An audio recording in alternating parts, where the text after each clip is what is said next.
Grand Rising, Grand Rising. How you doing, everybody? This is your coach Renz. Starting a little bit late tonight with our Wednesday live conversation, and we are going to do one of our "What is wrong with the Bible?" We're going to continue with Joshua 3 and 4. Um, yeah, we're going to continue with Joshua 3 and 4. See if I can block some of this sound from my laptop with this battery noise fan. All right. So welcome to the live. If you find me for the first time, then what we do on this channel, we deconstruct Christianity. And tonight we're going to start back on a series that we were doing for over a couple of years, which is What's Wrong with the Bible. And we were reading straight through it. We're not going to go through all the books of the Bible, but we have already done Genesis, Leviticus, uh, Numbers, and Deuteronomy. And now we are on, and that's not the right order. It's Genesis, Leviticus, Deuteronomy, Numbers, and now we're on Joshua. If you're wanting to see some of the older ones, then if you go into the playlist of my YouTube channel, you will be able to find the playlist for all the previous ones. Ishmael, Simplified Devil Dog. So you'll be able to find those. So we're going to continue. Now, I am going to admit right off the bat, normally I do about a few hours of prep time before I do the What's Wrong with the Bible series. Tonight, this is without any prep time whatsoever. Haven't read Joshua in years, so we're going to see how good this is. But I think Joshua 3 and 4 are kind of boring. In my opinion, but we're going to see what we can see out here. It may not be anything that's like relative to anything. I know this is the part where they're crossing the Jordan, so we'll get to talk about the Ark of the Covenant for a little bit. So we got the Ark of the Covenant, and we got a few other little things, ritualistic things that's in this one. I don't think we get too much into the mayhem of this God in this part, other than some of the decrees that he makes. But we're gonna read word for word the book of Joshua 3 and 4, and see what about it that we find that displays the mentality of this God. And I think that's mostly what we're going to see here is just some of the mentality of this God. So it won't be as exciting as some of the other parts where there's a lot more killing and craziness that goes on. And then, of course, after that, we'll get into just general discussion of whatever you guys want to talk about. And of course, after we go through this portion of it, if anybody want to come on, we can have live conversations with anybody who want to come onto the channel. That is for every live that people are allowed to come on and discuss whatever the topic is, or even some things that are off topic.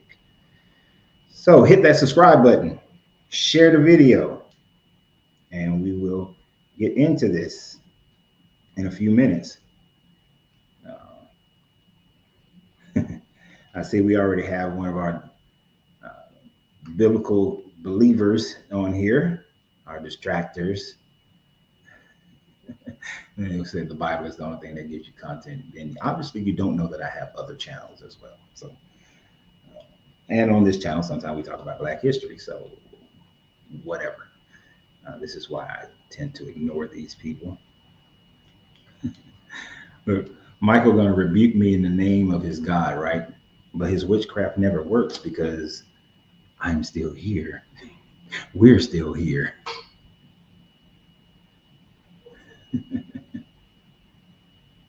So we love to have we love sometimes how Bible believers come on here with their love and compassion, and show us exactly how great and wonderful it is to be surrounded by these believers of this book and all those sorts of things. Yeah. Are we playing 18 tonight? What are you talking about, Tim? What does that mean? Are we playing 18 tonight?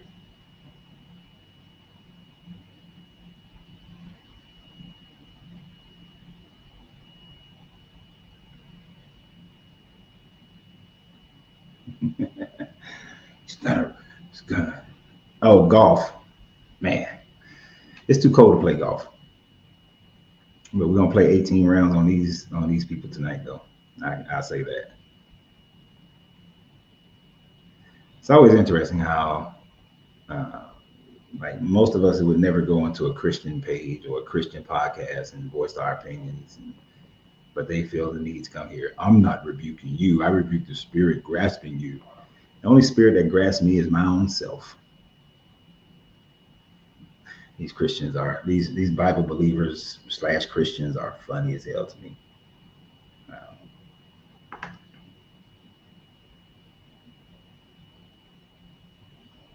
yeah, but they will be nothing more than spectators, as the overwhelming majority of their comments will go grossly ignored because they never add anything of value to the conversation. That, I would love to see that one day. I mean, we get it every blue moon, so let me not say that, but I would love to see a Christian that comes on here and actually adds some level of value to the conversation other than their insistent belief, because that's all they ever have to offer. So let's get started in just a second here. Uh, got an interesting cigar for tonight, but we will enjoy this cigar while we go through this book. Oh, wow.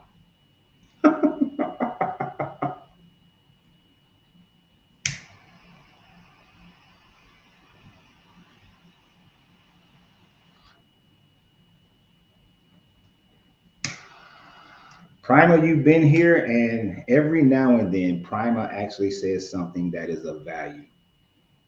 99% of the time, Prima says nothing of value.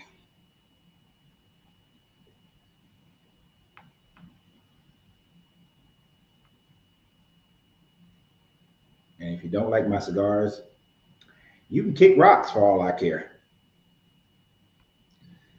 So, as I said before, now we're going to get started. As I said before, we're going to continue to go through, we're going to do the book of Joshua.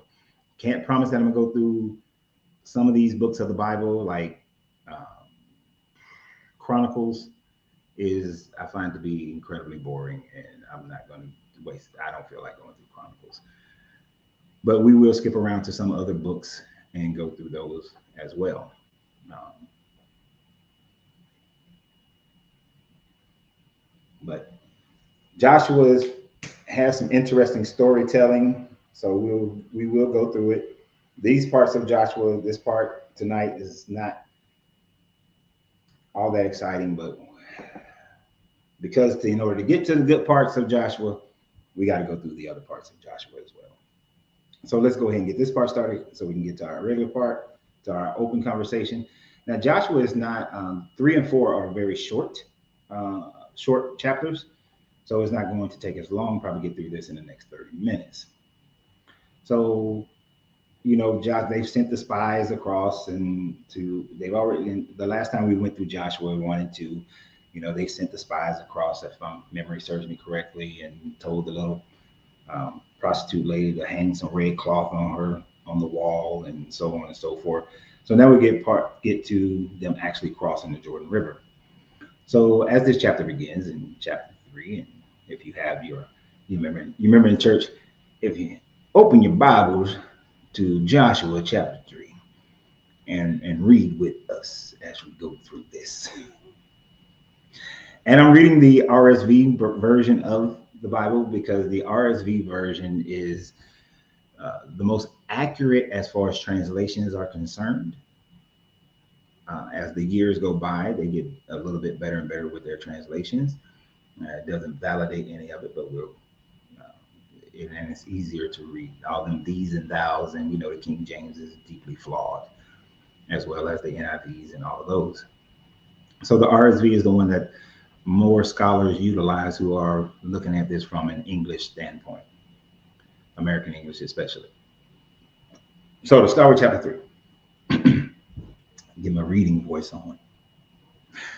And like I said, I'm doing this one with no prep time whatsoever. So if you guys see something that I missed, feel free to bring it to the forefront. Because like I said, no prep time whatsoever.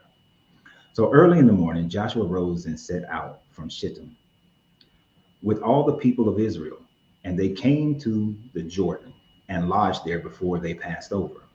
At the end of 3 days, the three officers went through the camp and commanded the people, when you see the ark of the covenant of the Lord your God being carried by the Levitical priest, then you shall set out from your place and follow it, that you may know the way you shall go. For you have not passed this way before. Yet there shall be a space between you and it, a distance of about 200 cubits, 200,000 cubits. Do not come near it. So the Ark of the Covenant is supposedly only being able to be carried by the Levitical priest. And we went over how it was constructed in previous chapters, I believe in Deuteronomy and Leviticus. And some scholars believe that the Ark of the Covenant gave out some type of radiation, and that's why it would kill people. There are many different theories as to what it could have possibly been for those who believe that it actually exists. But they were telling the people that they have to stand at least 2,000 cubits away from it. And depending upon if we're talking about the Egyptian cubit or an Israelite cubit. And so you got anywhere from 1 cubit equaling 18 inches to a cubit equaling, I believe, 20 or 21 inches. So you just multiply that by, that 1 cubit equal 18 to 2,000. And you got a pretty sufficient distance that they have to remain away from it. So this cigar is not smoking well. We're going to see how this was an experimental roll. You put it that way. This was an experimental roll of a cigar. So we're going to see. It may not smoke as well. Greetings, everyone. Greetings. So basically, whenever the Ark of the Covenant come to the different camps, and you remember they were divided based on the tribes. So then they're supposed to get up and follow this thing.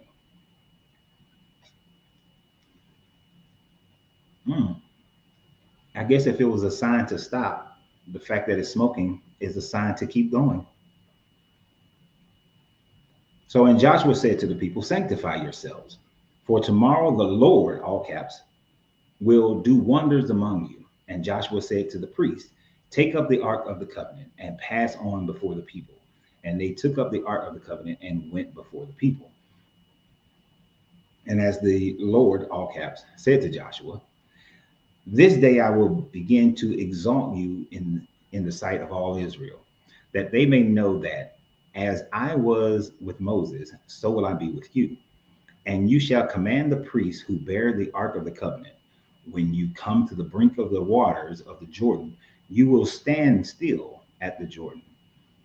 And so if you remember from the previous Deuteronomy, which was before this book, Joshua was made the main guy because Moses was not allowed to go into the so-called promised land, simply because although he had done all these other things that this God had asked him to do, when he was supposed to allow for water to come from a rock, he was told to speak to the rock. But instead, Moses hit the rock with a stick and then fussed at the people and took credit for bringing them water. And this guy got mad at Moses and then declared that Moses, because of your sin, you will never see the promised land.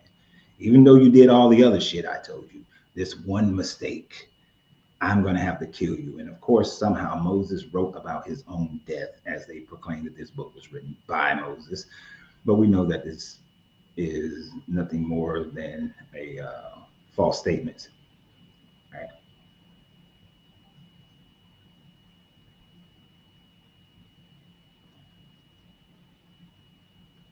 So I need a Lahina lighter.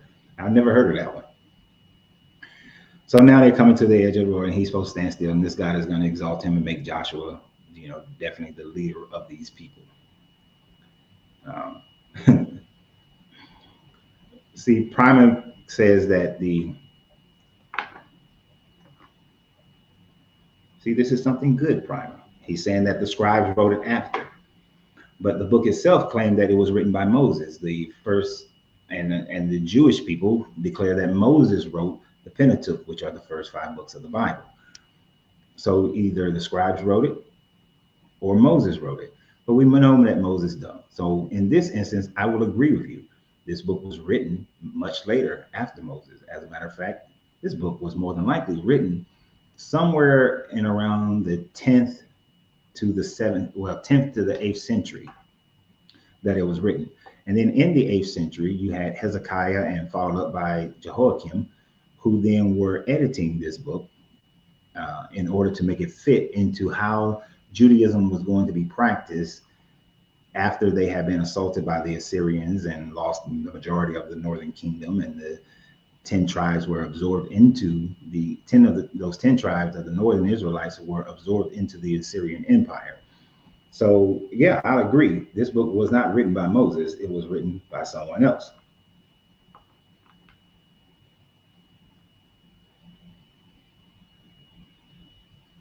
Are you saying the last verse was written by scribes?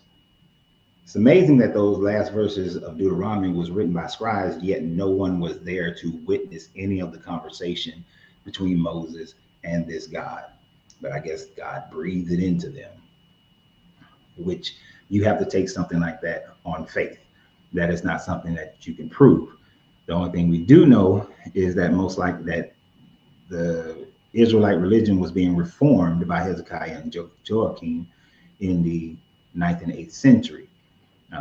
And a video I put out today where there was an archaeological discovery in Jerusalem, a recent one, demonstrates that prior to their changing of the Old Testament, that they had they within their temples were symbols that they don't yet know what they were. But one of the things I found more interesting is that they had scarabs as part of their religious practices in 8th century, 9th century, 10th century Judaism. And this is one of the reasons why Hezekiah was reforming Judaism. Maybe in his mind, he thought that they were doing it wrong, and that's why the Assyrians were able to conquer pretty much all of the northern kingdom of Israel except for Jerusalem. And the only reason Jerusalem wasn't conquered is because Hezekiah, according to the writings in Nineveh by Sennacherib, they paid their tribute to Sennacherib, and the armies, the siege of Jerusalem was,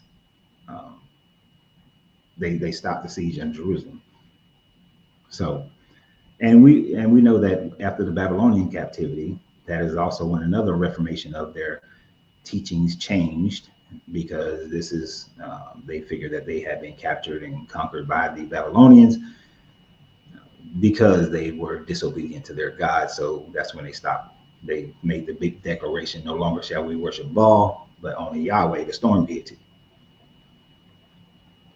So where was I? Where did I leave off? Where did I stop? Where did I stop? Stand still, Jordan. Okay. And Joshua said, in verse 9, and Joshua said to the people of Israel, come hither and hear the words of the Lord your God. And Joshua said, hereby you shall know that the living God is among you, and that he will without fail drive out from before you the Canaanites, the Hittites, the Hivites, the Perizzites, the Gershites, the Amorites, and the Jebusites before the ark of the covenant of the Lord, and all the earth is to pass over before you into the Jordan. Now, therefore, take 12 men of the tribes of Israel, from each tribe a man. And when the soles of their feet of the priests who bear the ark of the Lord, the Lord of all the earth shall rest in the waters of the Jordan. The waters of the Jordan shall be stopped from flowing, and the waters coming down from above shall stand in one heap. Now, a couple of problems with this, a couple of thought processes here. One is the idea that this God is going to go and drive out all these other people who were inhabiting this land: the Canaanites, Hittites, Perizzites, Jebusites, Amorites, and the Perizzites.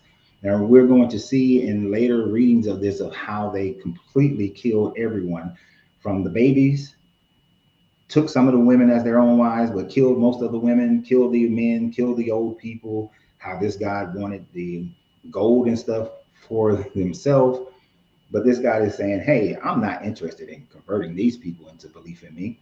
I'm going to kill all these people because I've only chosen these people. Now, of course, we know later on in this book, the God Elion gives the people gives the Israelite people to Yahweh as his people. So in the mindset of people in these days, they believe um, that their God and every other God was real, but they were uh, believing that if they won something, if they was victorious, it was their God being good to them. If they lost something, then their God was against them. So he's making that declaration. It's kind of like, and we still do these kinds of things today. I remember before we went to Desert Storm, all the American preachers and stuff were saying things like, God is for America and is against the Iraqis. And I thought that that was crazy that we were still in a state in 1990 where we were infusing that if we are victorious, it is because God is on our side. But it seems to be a mindset that man has carried and continued to carry, and they still carried it at this time frame.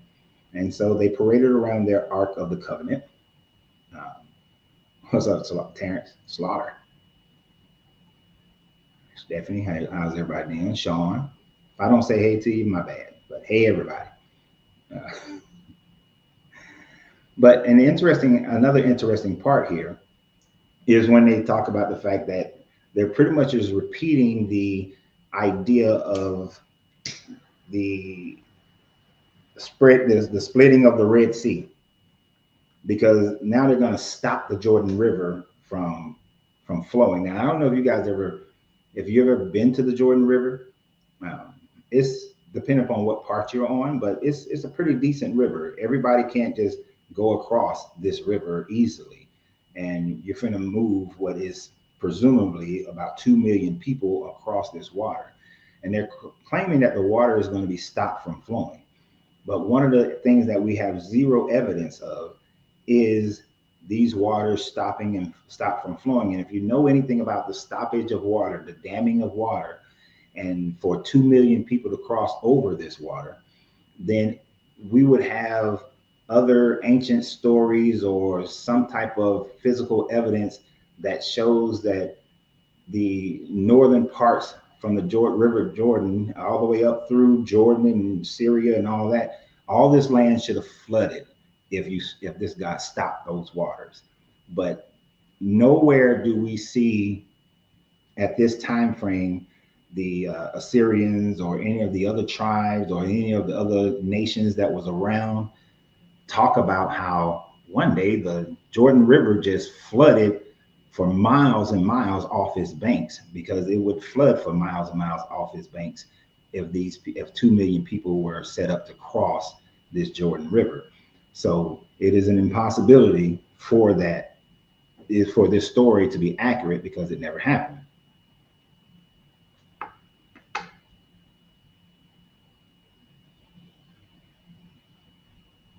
So let's go down. Verse 14. So when the people set out from their tents to pass over the Jordan, and the priests bearing the ark of the covenant before the people, and when those who bore the ark had come to the Jordan, and the feet of the priests bearing the ark were dipped into the brink of the water, the Jordan overflows all its banks throughout the time of harvest. The waters coming down from above stood and rose in a heap far off. At Adam, the city that is beside Zatharin, Zarthan, and those flowing downward towards the sea of Abra, the salt sea, were wholly cut off, and the people passed over the opposite Jericho. And while all Israel all Israel. So that's why I said the whole 2 million. And while all and while all Israel were passing over on dry land, the priests who bore the ark of the covenant of the Lord stood on dry ground in the midst of the Jordan until all the nations finished passing over the Jordan. So these priests are supposedly holding up this ark of the covenant while 2+ million people are crossing over. And like I said, they claim that the Jordan overflowed its banks. No archaeological record demonstrates the amount of flooding that this would have caused north of the Jordan River because it flows south. And no drought, no cutting off of this river has ever been found and in around this time frame. And mind you, this would be around 1200 BCE, early 1200 BCE, so like 1280, 1290, at the latest, early 1300s. But here's the interesting archaeological fact concerning this is that during this time frame, in these early 1200s, late 1300s, this entire region was controlled by Egypt. So you cannot explain away the fact that Egypt was in control in this land. And how do we know that? We know this because the Merneptah Stele talks about how Pharaoh Merneptah came around 1204 and defeated a people who called themselves Israelites. So Merneptah demonstrates that Israelites were around during this time frame of 1204. Now, how far in advance were they around? We have no idea. We do know that it was Canaanite people there in the 1300s, 1400s. These Canaanite people, the hillside Canaanite people, are the main ones who claim themselves to be Israelites. But around 1204, Merneptah says that he kicked the Israelites' ass and a bunch of other people. And now everybody else, he denoted them as a nation. But the Israelites, he only denoted them as a people and not a nation. So how can, if during this storyline, they come up and they conquer this region, but then in 1204, supposedly according to Merneptah, he conquers the Israelite people. But according to their history, there is not a conquering of the Israelite people by the Egyptians for the remaining of their biblical narrative. The only people who first came down and conquered them after this time frame would be some of the Moabite people, and then the Assyrians. And after the Assyrians, it was the Babylonians, and then the Greeks, and then they had their own little part-time through the Maccabees, and then the Romans came and conquered them. So this story does not match up to actual history, archaeological history. It doesn't match up to it at all. So it demonstrates that this is just a creative history, that they're writing their own story during the time frame by which they were a nation, which would be in around the 9th and 8th century. So since they're writing this during that time frame, they just gloss over the fact that they know that this land was conquered by Egypt during this time frame.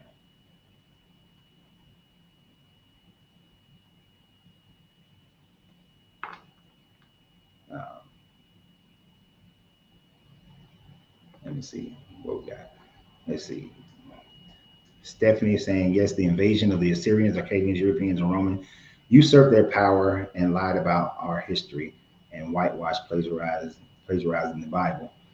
I would agree with you on that. They came and they conquered these people, and yes, they would change their history and they would change their religion, and to a certain degree. Most of the time, people let other people have their own religion back then. The plagiarizing and conversion of the Bible really doesn't take effect until you get to the Romans. The Assyrians and Akkadians, and they didn't give two shits about what other people believe, as long as you respected their belief when they were in control of you, which the Israelites had to do while they were conquered by the Assyrians and the Babylonians and so on. The whitewashing of the biblical history really didn't start kicking in until around the 6th century CE. It's when that part started really kicking in. And that's when the Romans had fully taken over Christianity, started really taking over Christianity, had taken over Christianity.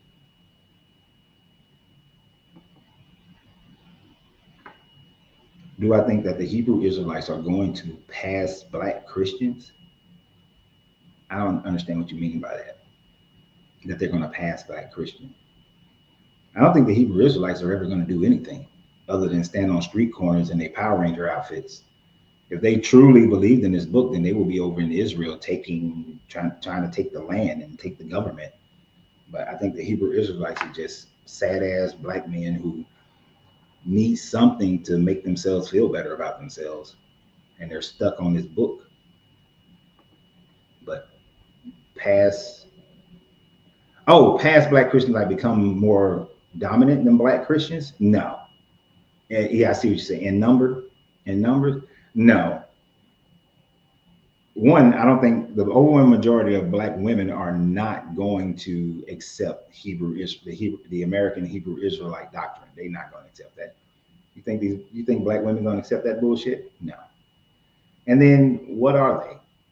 Where is their power other than this book? And they're self-aggrandizing. I doubt it. And half of them, not all of them, but half of them are overly aggressive. And then you got the ones who talk about how they're going to be raping everybody and stuff. So I think more black people will become Muslim than they would become Hebrew Israelite.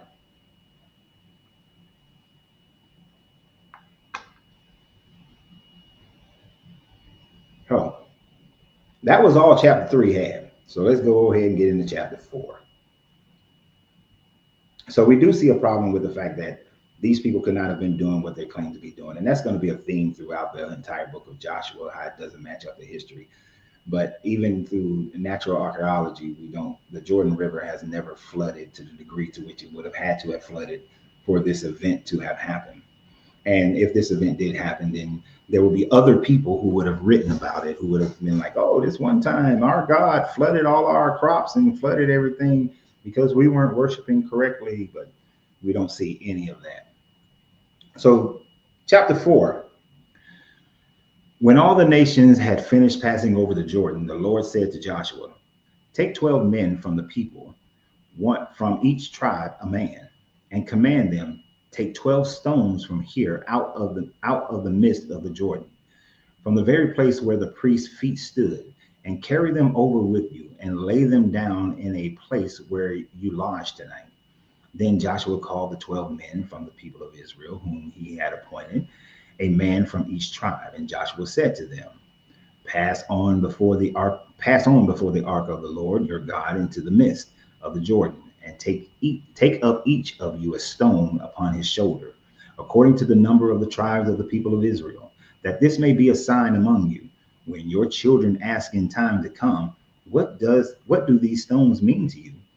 Then you shall tell them that the waters of the Jordan were cut off before the ark of the covenant of the Lord when it passed over the Jordan.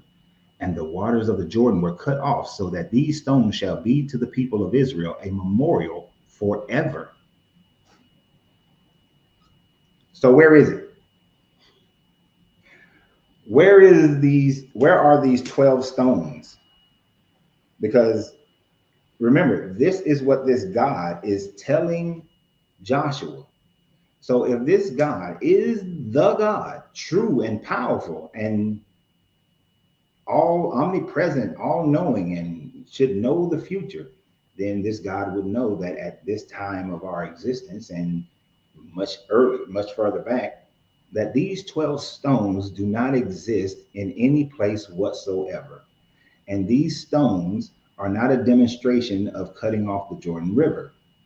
So either Joshua is lying that he's being told this by this so-called God, or this God is a liar because these stones are no longer present. We do not see 12 stones at the edge of the Jordan River marking where they crossed the Jordan River. Now, people have declared places, but you don't see these stones. And this makes treasure life It doesn't make sense for it to be in Kenya. This is one of those things, and not to cast stones at you, ha ha ha, dad joke, but there is this movement that where people want to make all these biblical stories be in a different country, and especially to make the stories blacker. They will say that this is happening in Jordan, in Kenya, but the Jordan River is not in Kenya. And they will say, well, it used to be called the Jordan River, or they changed the name of it. Other people will say that this is in South Africa, and they just changed the names. You have those who will say that this was in the Americas, and they changed the name, and they have given us a false history. What we cannot do is, if you are truly someone who thinks that your consciousness has been raised to a higher level, what you can't do is force history to fit whatever racial denomination that you have today. And you see many people who try to make these stories fit into America, Kenya, South Africa, Nigeria, all these other different places where undeniably it is African people. Now, if it was in Egypt, Egypt is an African country, but to say that it is happening in Kenya and that those stones are in Kenya, people throughout history have made up stuff. The Rastafarians, for example, created a history that does not exist. What's his name who started the Rastafarians? Haile Selassie just made up and connected himself to Menelik, to a tradition that is told, right? So,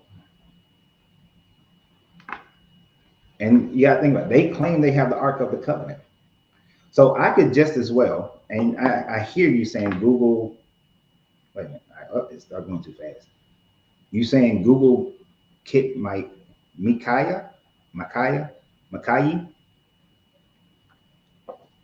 So let me ask you this question. Is it possible? Is it possible that someone who wants this story to be an African story, who wants the Jordan River to be in Kenya, is it possible that they can take 12 stones, put them on the side of whatever river they have decided is going to be the true Jordan, and then tell the story that this is where it actually happened, and then convince people who want this story to be localized to Kenya, and after 2 generations, people will believe that, and not even 2, really, 1 generation, people will believe that those stones have always been there.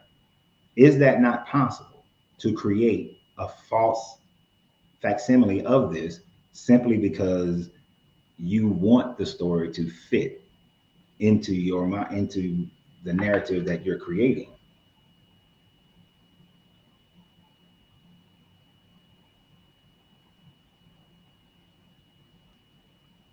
And this is the main reason here. Everybody wants to be Jewish so bad because this book is one of the more prominent books in the world.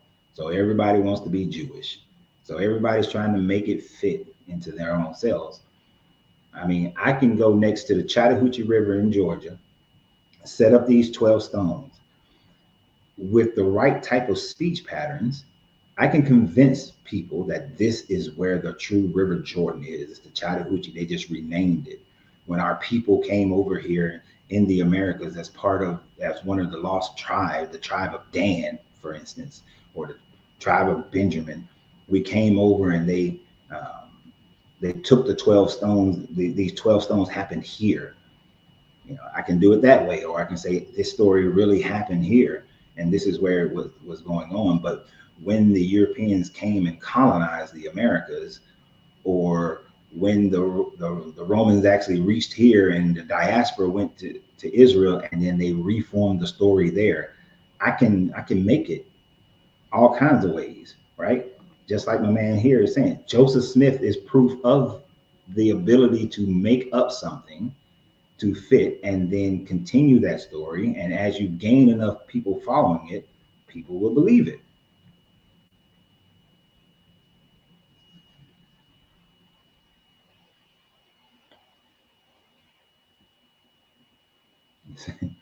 It's just like I'm planning on doing a video about the Stonehenge that's at the bottom of some lake in Michigan.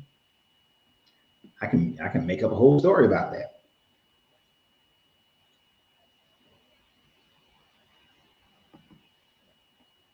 And yes, it had the ram when Ramsey was Pharaoh.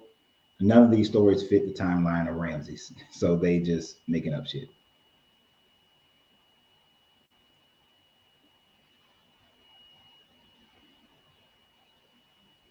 All right, so before we get too far off, let's finish chapter 4. Let's finish chapter 4. This is the hardest part about doing these videos. All right, so we know that those stones are not there, and we know those stones haven't been, and they're supposed to have been there forever. So somebody lied, and Joshua is claiming that this God is the one who's saying it. So God lied. So anytime somebody say God didn't lie, this is one of the instances where you can point out that this God did lie. So verse 8, and the men of Israel did as Joshua commanded, and took up 12 stones out of the midst of the Jordan, according to the river, according to the number of the tribes of the people of Israel, as the Lord told Joshua, and they carried them over with them and placed to a place where they lodged, and laid them down there. And Joshua set up 12 stones in the midst of the Jordan, in the place where the feet of the priests bearing the ark of the covenant had stood. And they were there, and they are there to this day. For the priests who bore the ark stood in the midst of the Jordan until everything was finished, that the Lord commanded Joshua to tell the people, according to all that Moses had commanded Joshua. So at the time frame that they are writing this, which would be the 9th, 8th century, they claim that those stones were still there. Now we have no way of verifying if there were any stones that were still there during that time frame. But what we do know is that there are no stones there right now. And previously, this guy said that those stones would be there forever. Yet we know that there are no stones there. The people passed over in haste, and when all the people had finished passing over, the ark of the Lord and the priests passed over before the people, the sons of Reuben and the sons of Gad, and the half tribe of Manasseh, because half of them stayed on the other side, passed over armed before the people of Israel, as Moses had bidden them. About 40,000 already 40,000 ready armed for war passed over before the Lord of battle into the plains of Jericho.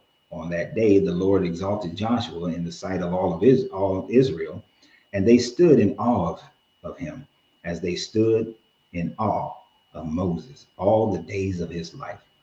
So Joshua is the man. So this is Joshua's coronation movement. And 40,000 stood ready armed, but the whole of Israel supposedly crossed over, except for half of Manasseh and I believe one of the other tribes that was going to stay on the other side. Sean said that tourists took them as relics to sell. And Treasure Life said something that the stones over there are gigantic stones. But according to this story, these stones were not gigantic because they were lifted up on the shoulder of each individual 12 guys. So if by a river in Kenya they have some big gigantic stones, then those stones wouldn't match the story, as the stones were able to be carried on the shoulders of each individual man.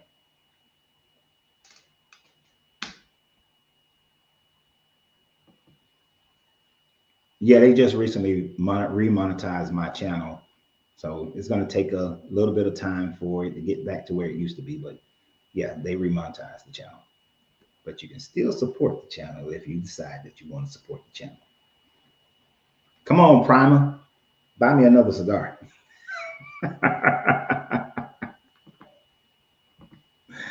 All right. So continue, because this chapter is not that long. We're actually almost to the end of it. Verse 15, and the Lord said to Joshua, command the priests who bear the ark of the testimony to come up out of the Jordan. Joshua therefore commanded the priests, come up out of the Jordan. And when the priests bearing the ark of the covenant of the Lord came up from the midst of the Jordan, and the soles of the priests' feet were lifted up on dry ground, the waters of the Jordan returned to their place, and overflowed all banks as before. And as I said before, there is zero proof of any flooding that happened.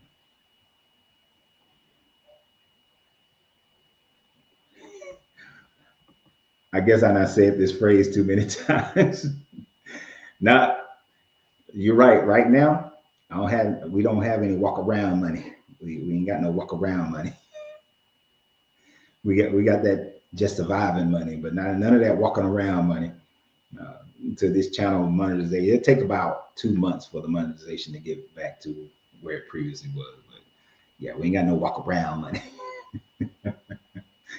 That might be my next T-shirt. That might be my next T-shirt. You know, have some walk around money.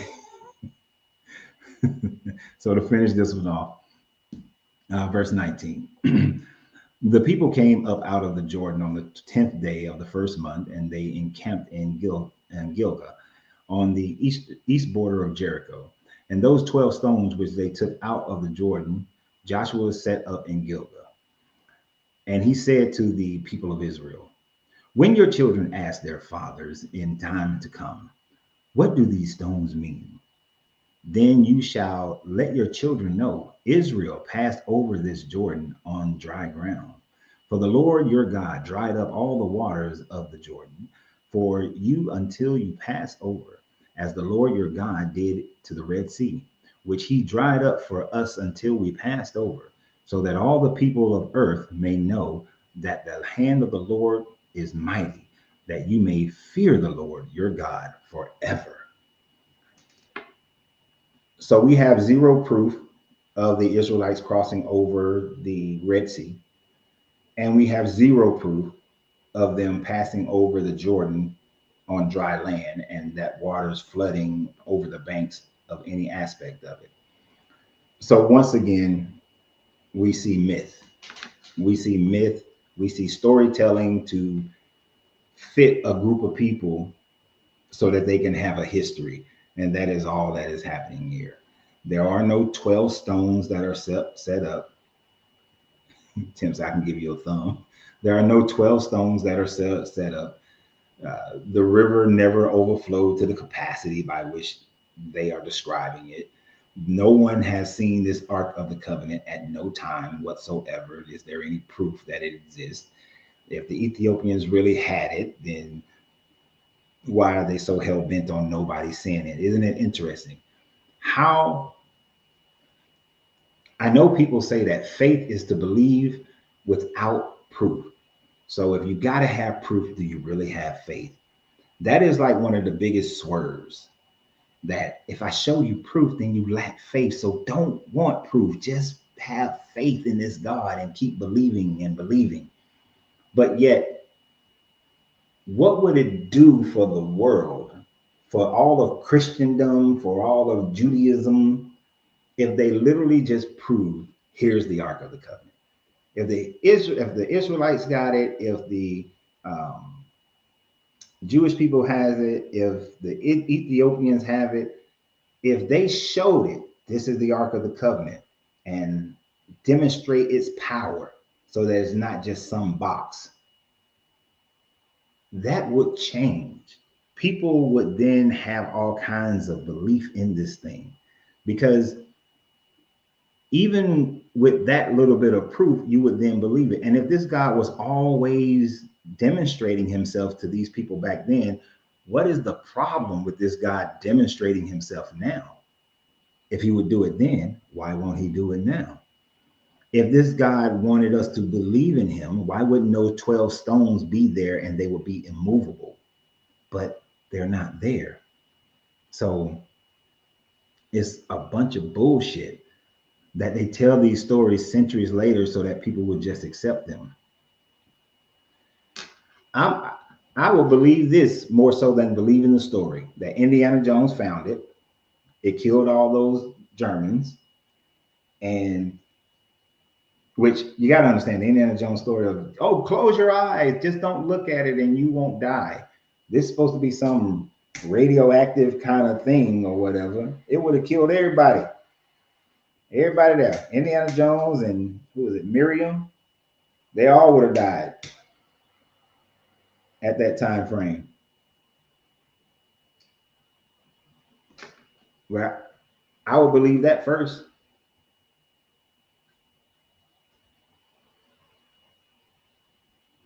Yeah. And trust me, I'm with you, Maria. Even when I talk to my Hindu friends, well, friends is a heavy term there, but the people I know who practice Hinduism, in this religion, I listen to their stories. Their stories are amazing sometimes, but they don't mean shit. You're still just telling me a whole bunch of folklore as far as I'm concerned.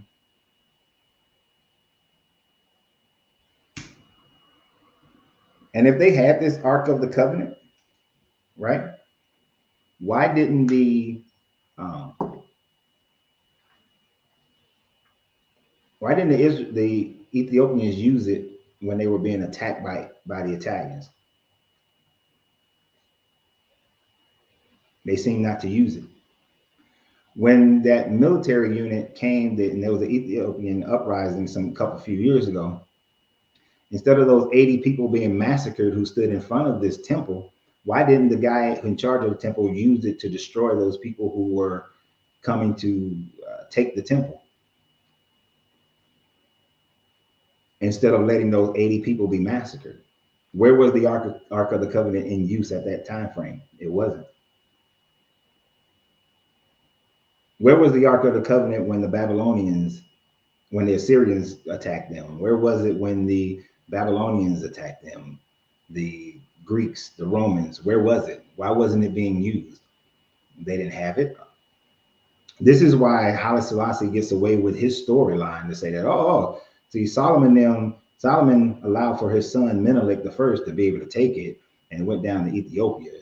And see, that's why Ethiopia was never conquered, because it had that. But yet Ethiopia has never used it as it was used in the Bible.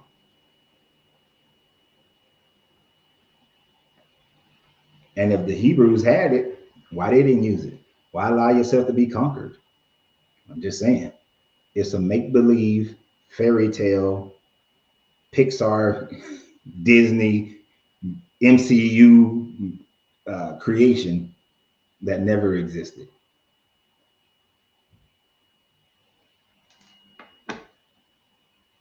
Mm-hmm.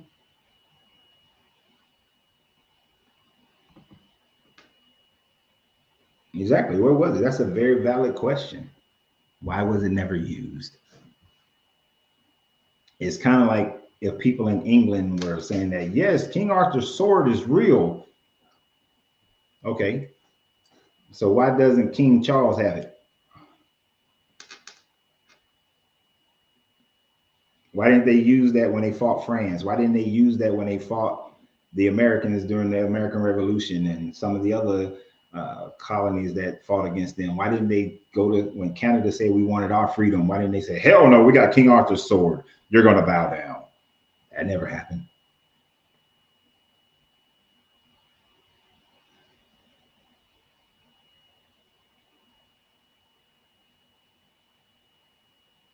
So I think the Ark of the Covenant ain't a think. The Ark of the Covenant is just a made up MacGuffin to story tell. It's never existed and it never will exist.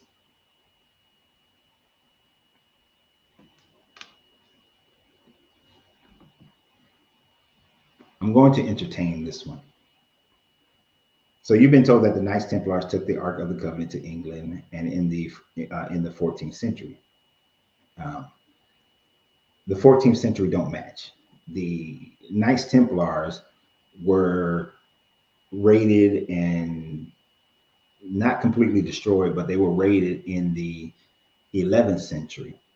And the time frame that they supposedly joined the Knights of Malta, the Rosicrucians, the Masons, and all the other uh, secret societies, that happened in the 11th century. And supposedly their treasures or whatever the things they had found in Jerusalem had been moved to different localities during that time frame. But there is absolutely no truth to any of it. It's just all folklore.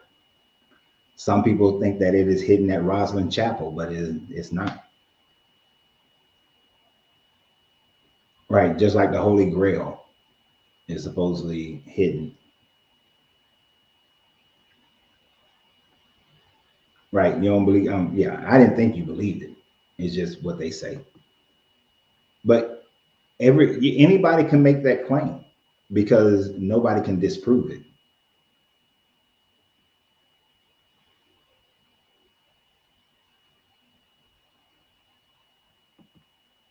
Hold on, you about to mess me up, Maria. Enough. Uh, Interesting enough, a lot of modern retelling confuses the sword of the stone with Excalibur. The sword in the stone is not Excalibur. Hold on now, you finna mess up some because I love that movie. You remember the movie Excalibur? It's a great movie. Ooh, I wonder if my wife had ever seen the movie Excalibur. It was a great movie.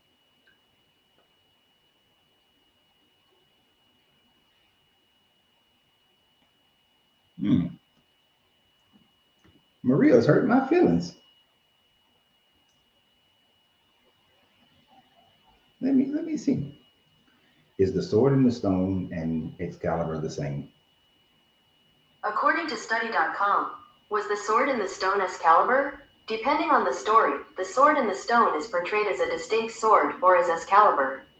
Most early Arthurian legends clarify that the two swords are different, and Arthur receives Excalibur not from a stone but from the Lady of the Lake. That's right. That is actually correct in the story. It's the movie throws you off. The movie, because remember at the end of the movie, he throws the sword. The sword is thrown back to the Lady of the Lake. Excalibur is thrown back to the Lady of the Lake. See how Hollywood be messing you up? I've never taken the time to actually research Excalibur, the whole deal. I made the same leap that Excalibur and the sword and the stone were the same damn sword. But Arthurian, as the AI is saying, they are two different swords. Well, I'll be damned. Learn something new every day.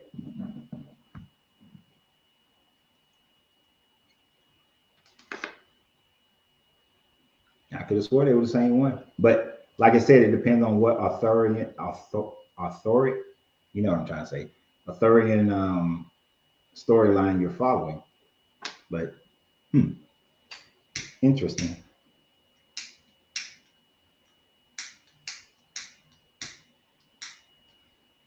I'm out of gas almost.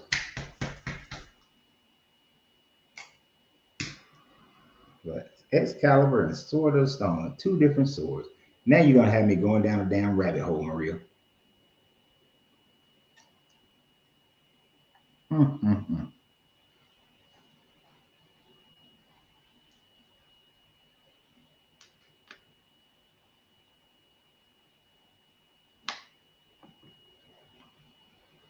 Well, shit, Maria, you could probably come on here and give us a whole history lesson on the Arthurian legends because you going deeper than I thought. Because I thought those were the same people.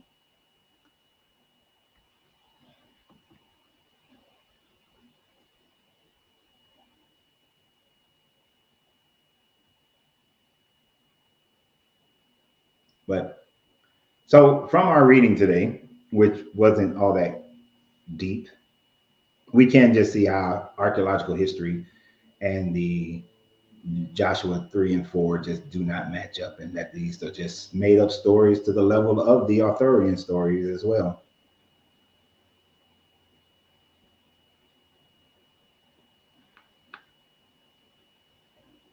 Because the same way that you cannot Excalibur and the Lady of the Lake and all that stuff doesn't exist, neither does these Ark of the Covenant exist.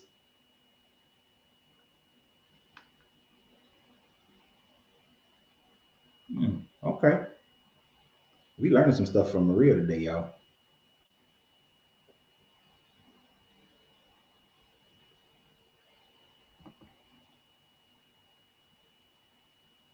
And I agree with you 1%, Anthony. Humans enjoy being lied to, so they don't have to face the realities of their own life. They love to be lied to. And humans have a desire to believe in fairy tales that, you know, the normal, the reality is too mundane for humans. it would be better for us to believe that, you know, aliens and came down and became the gods, and it would be, we like the idea of Excalibur and the Camelot. We want to believe that this Ark of the Covenant exists, and so we have protections from some god. Just as there are so many other mystical and mythical objects out there in in our storytelling, and we want to believe that these things exist. I mean, even you have Charlemagne and him supposedly having the spear that pierced the side of Jesus, and as long as Charlemagne had it, he was able to conquer. And it can be inspiring to people when you are living in a society where people believe these stories, and you say that you have this sword, this spear, and they will fight harder. It's kind of like the idea of burning the boats. You burn the boats so your men feel like, oh shit, we got to conquer because we have no way of going home. It's win or die. And these things are motivating to people. And it works. It works. It works very easily. I'm sorry, I need another torch.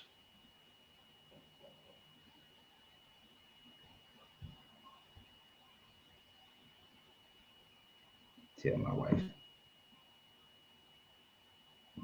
Oh, you are.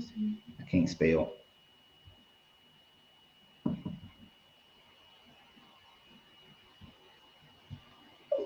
So yeah, the Spear of Destiny. Thank you, Sean. That's what it's called. And the the Indiana Jones movies are based on, partly are based on the idea that the Germans under the little mustache guy were looking for these items because they still at that time frame in the 1930s and 40s believed that these objects had magical principles to them and that they can use them in warfare.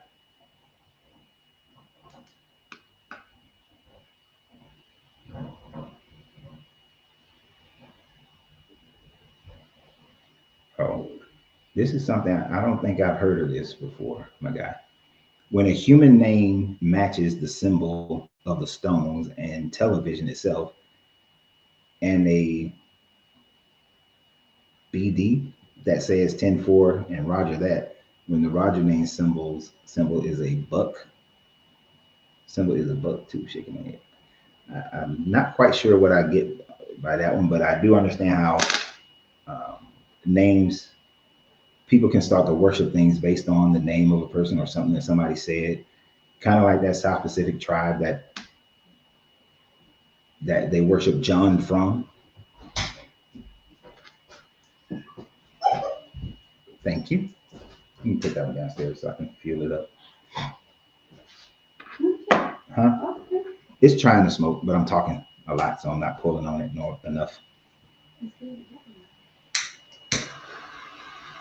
This experimental cigar roll, I ain't gonna talk bad about her. I ain't gonna talk bad about her rolling on this one.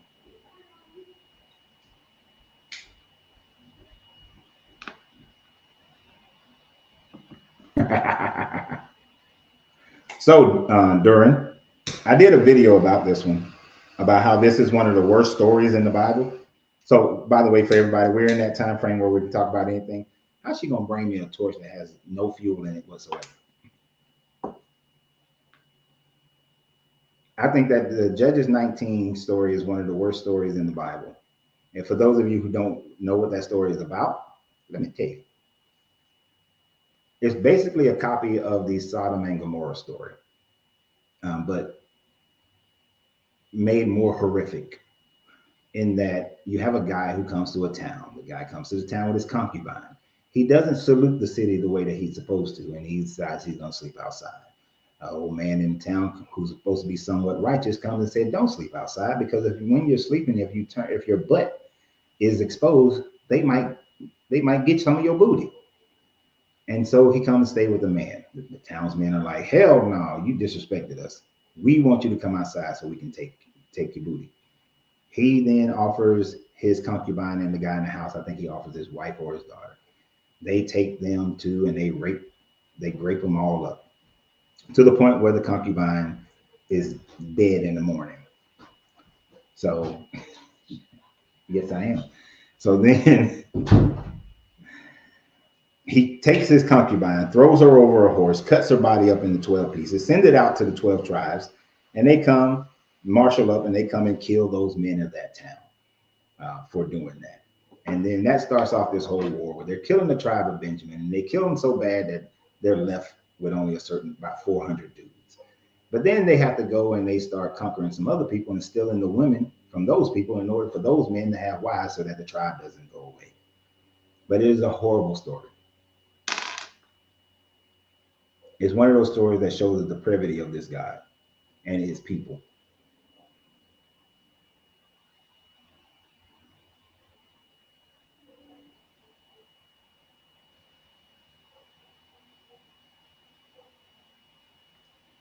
Yeah, I'm thinking that Maria is some type of teacher as well.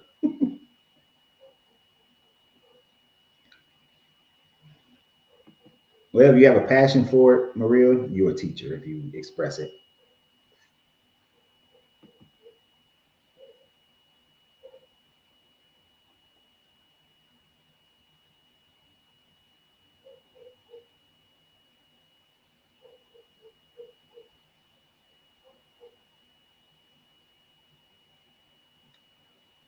Um, but yeah, so that story in 19 is a horrible story. It's one of the worst stories that you can ever find in this book.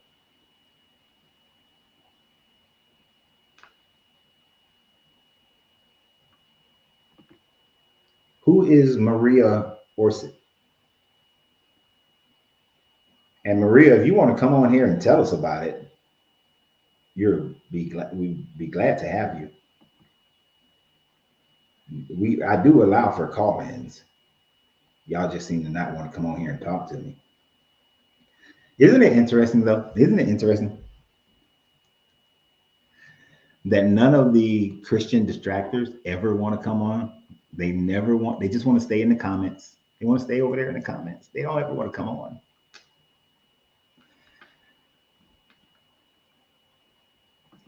Oh, 5008. If you ever want to read a horror story, read Judges 19. It's a horror story. And you're going to go past 19 because you're going to get caught up into the horrors of it. I mean, they get to where some girls, young girls go out dancing at night and they go and they steal those girls and make them into their wives. And you know, in order to make them into their wives, they have to get their pum pum. So it's not like they got it willingly.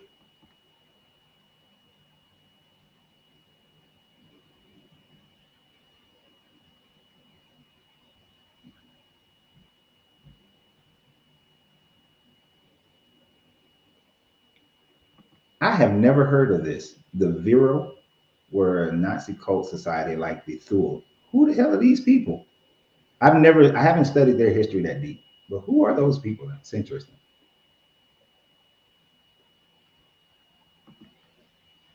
Thing about it is that the overwhelming majority of them, there's, I ain't gonna say the overwhelming majority, about half the marriages in the Bible are, SA marriages.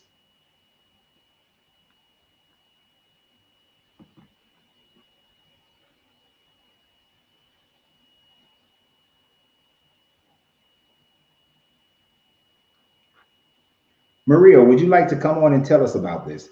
And before you even answer, I'm gonna go ahead and put let me go ahead and put the code in, the link in here, so you can just click on it. Because I am very interested in that history because I've never heard that before.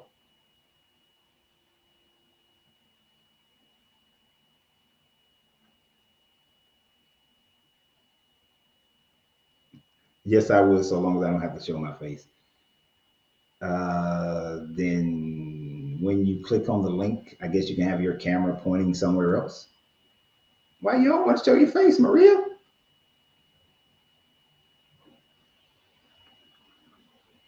We have a base in Greenland called Thule. Didn't know that.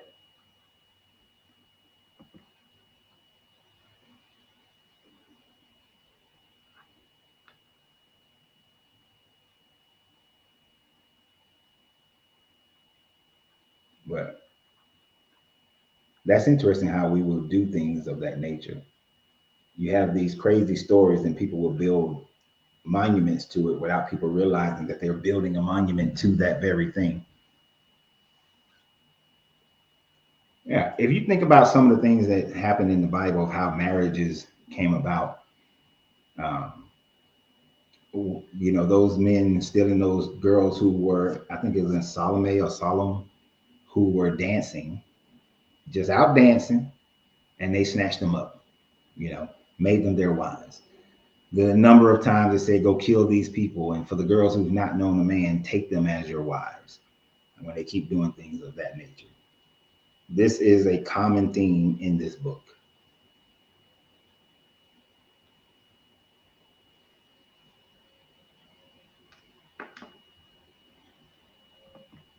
How do you break indoctrination? The first way is through critical thinking.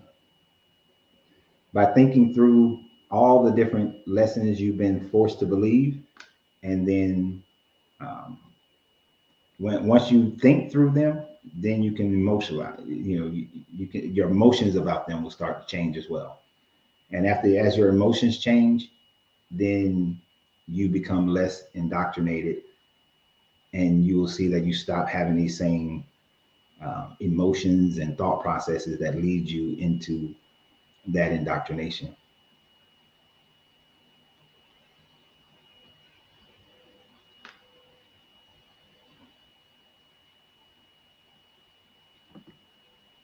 Coach, you should dedicate hour each time in live where students try to teach teacher an open link.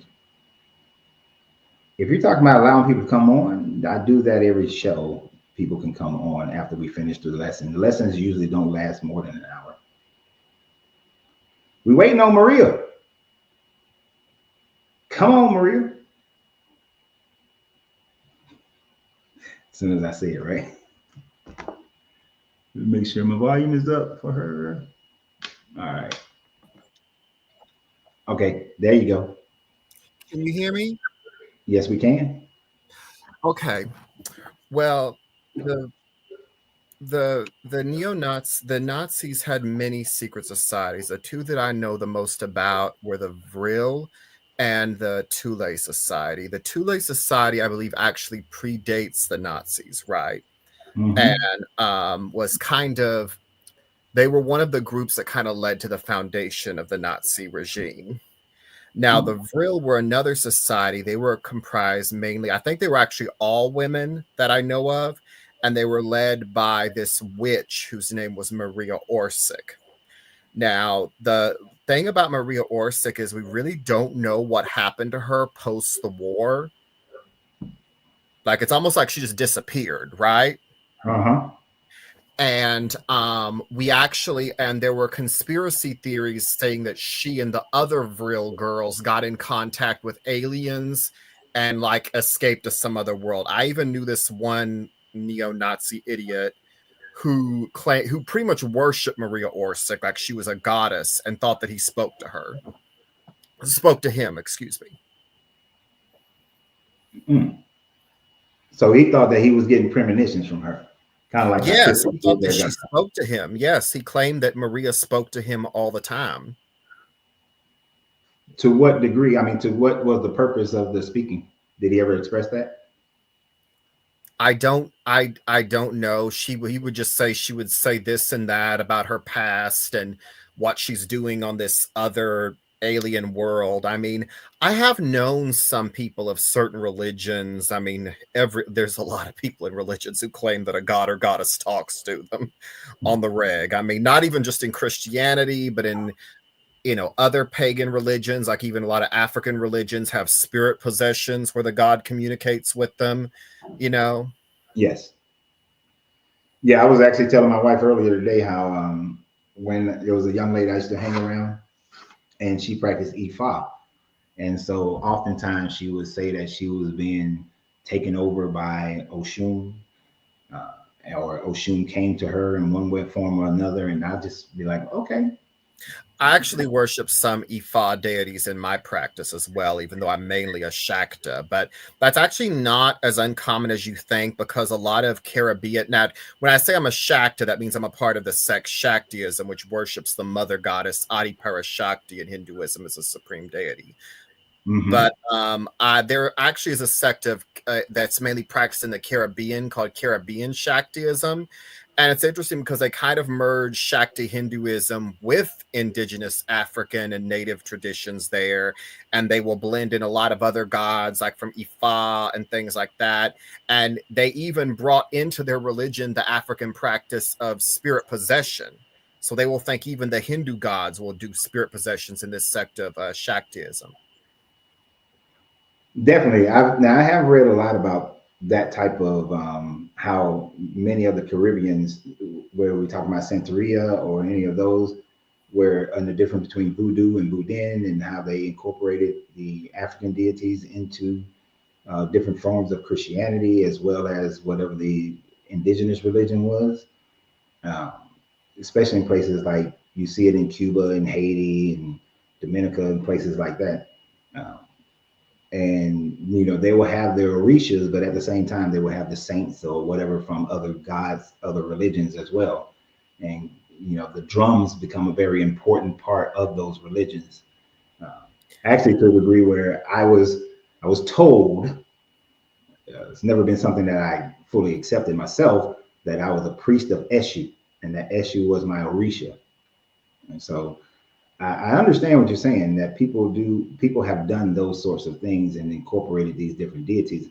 And there is often the incorporation of being possessed temporarily or long term by one of these ancestors or one of these orishas. Uh, And I think that this is where Christians have gotten into their belief in the Holy Spirit possessing them as well. Oh, But yes. now, to go back a little bit, you were saying that this, how you pronounce Thule? I've heard it being said Thule or Thule. I've heard either pronunciation. So this is prior to the formation of the Nazi regime. Yes, yes. There were a lot of occult secret societies that led to the formation of the Nazis, like the Thule Society. There were Ariosophists who were kind of like. Do you know about the Theosophist Society? Yes. Well, they were like a split off of the Theosophists who kind of did a more white supremacist, racist version of theosophy and believed that the Germans were the true Aryans and, all that racial bullshit. So did that have anything to do with like Madame Blavatsky or the Great White Brotherhood?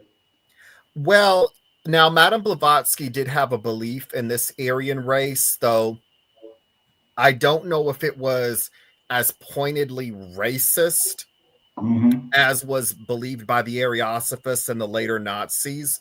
There was this idea that came about in Europe that the Europeans, specifically the Nordics, were the true Aryans, even though we know that's not the case. We know that the actual Aryan societies came from India and Persia. And also, it should be known that if we're speaking from a Hindu context, even from a Zoroastrian concept, the word Aryan doesn't have a racial connotation. It means someone who is spiritually pure, not necessarily racially pure.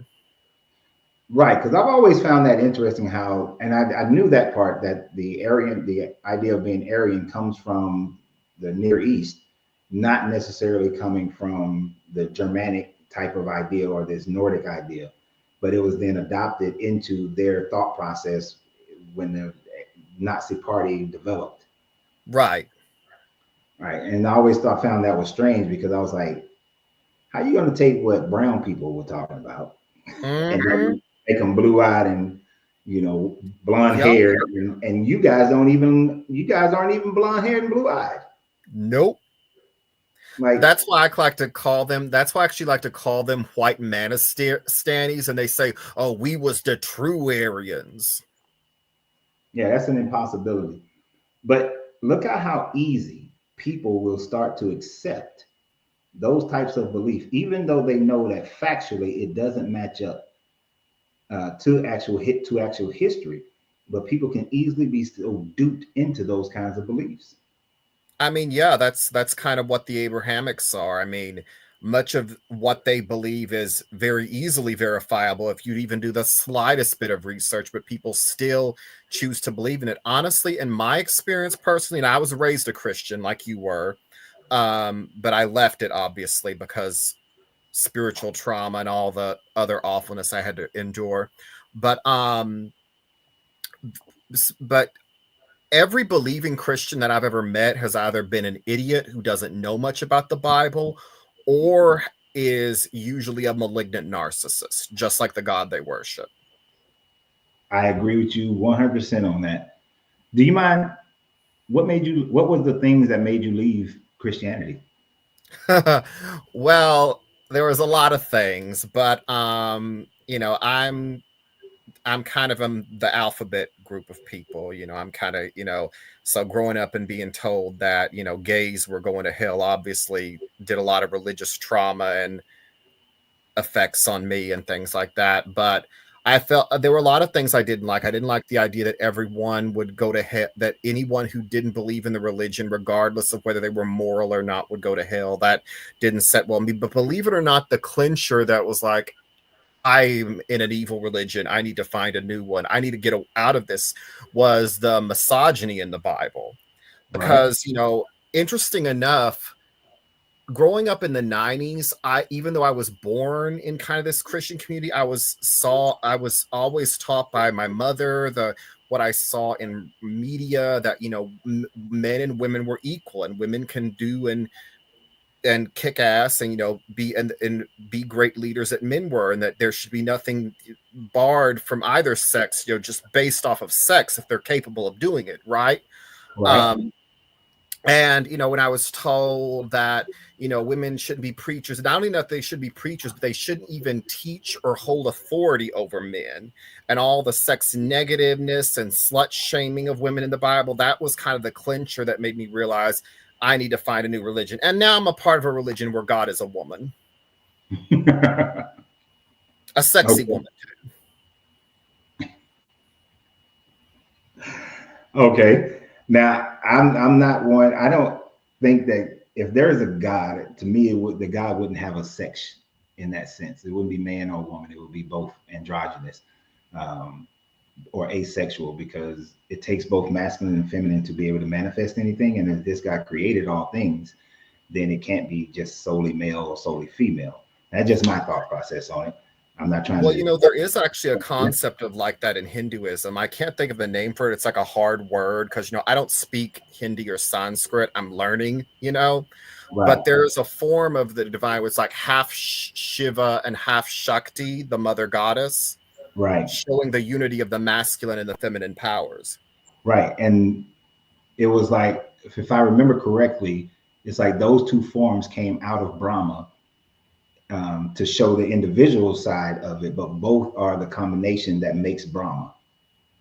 Um, Yes, Brahman. Yes. Well, and in Shaktism, the feminine side of divinity, one other name of it is Prakriti, which means like the divine, nature of things. And this is specifically in Adi Shakti. It is thought that women are made in the image of Prakriti, right? Mhm. Just in the sense that Purusha, which is kind of, you could say it's either Shiva or Vishnu or a blend of them, Mhm. is the male essence, and men are based in the image of Purusha. Because honestly, in many of these ancient pagan religions, that's why I say in Christianity, Judaism, and Islam, you can't say, well, men and women are made equally in the image of God, because where's your divine feminine? Where's your mother goddess? You can't say that. Um, Exactly.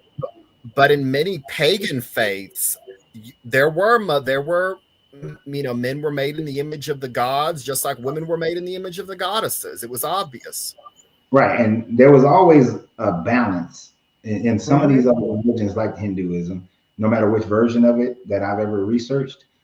There was always seemed to be a level of balance between the two, where there is always the masculine version and the feminine version, that those two always came together in order to manifest anything, whether we're talking about like what's his name? Setiri,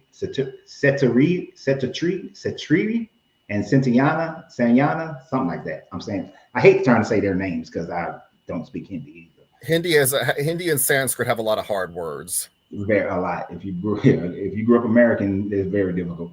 But they seem to have more of a balance, and I found like similar things when you look at the ancient Sumerians, the Babylonians. When we a few weeks ago I did a thing about the creation stories for different cultures, and most of them always had a balance of the masculine and feminine, and then at Oh some yes. point, and then they messed up at some point and went all masculine. Like the original Kemetic story starts with the Ogdoad, which has four different parts, and then each of the four parts is a masculine and feminine. And then it is not until they all come together, the whole total 16 parts, that created the cosmic egg, and then you get Ra. But then once you got Ra, it started to go masculine, you know, and the woman started to be, seen less and less and less until by the time you get at the end of Asar and Aset, there is no more feminine; it's all masculine at that point. Well, So they started to do that. I think it depends on because there were actually multiple Egyptian creation stories. Like, I think we probably have more like extant Egyptian creation stories and theogonies than we even do to the ancient Greeks in many ways. Oh, we definitely do because we went through 4 or 5 of their creation stories, whether we were talking about Ra, the Ogdoad, or Octen, or a moon, and it was relative to the different time frames and the different cities that were charged at the time frame as to which story was more prevalent. And Right. the Abrahamics, by the time they come around, because as I was saying earlier, they don't come around until at the earliest, the mid 13th century. And they were basing theirs off of the Canaanite version, the Canaanite deity of El and Yahweh, which they originally had El and his wife Asherah.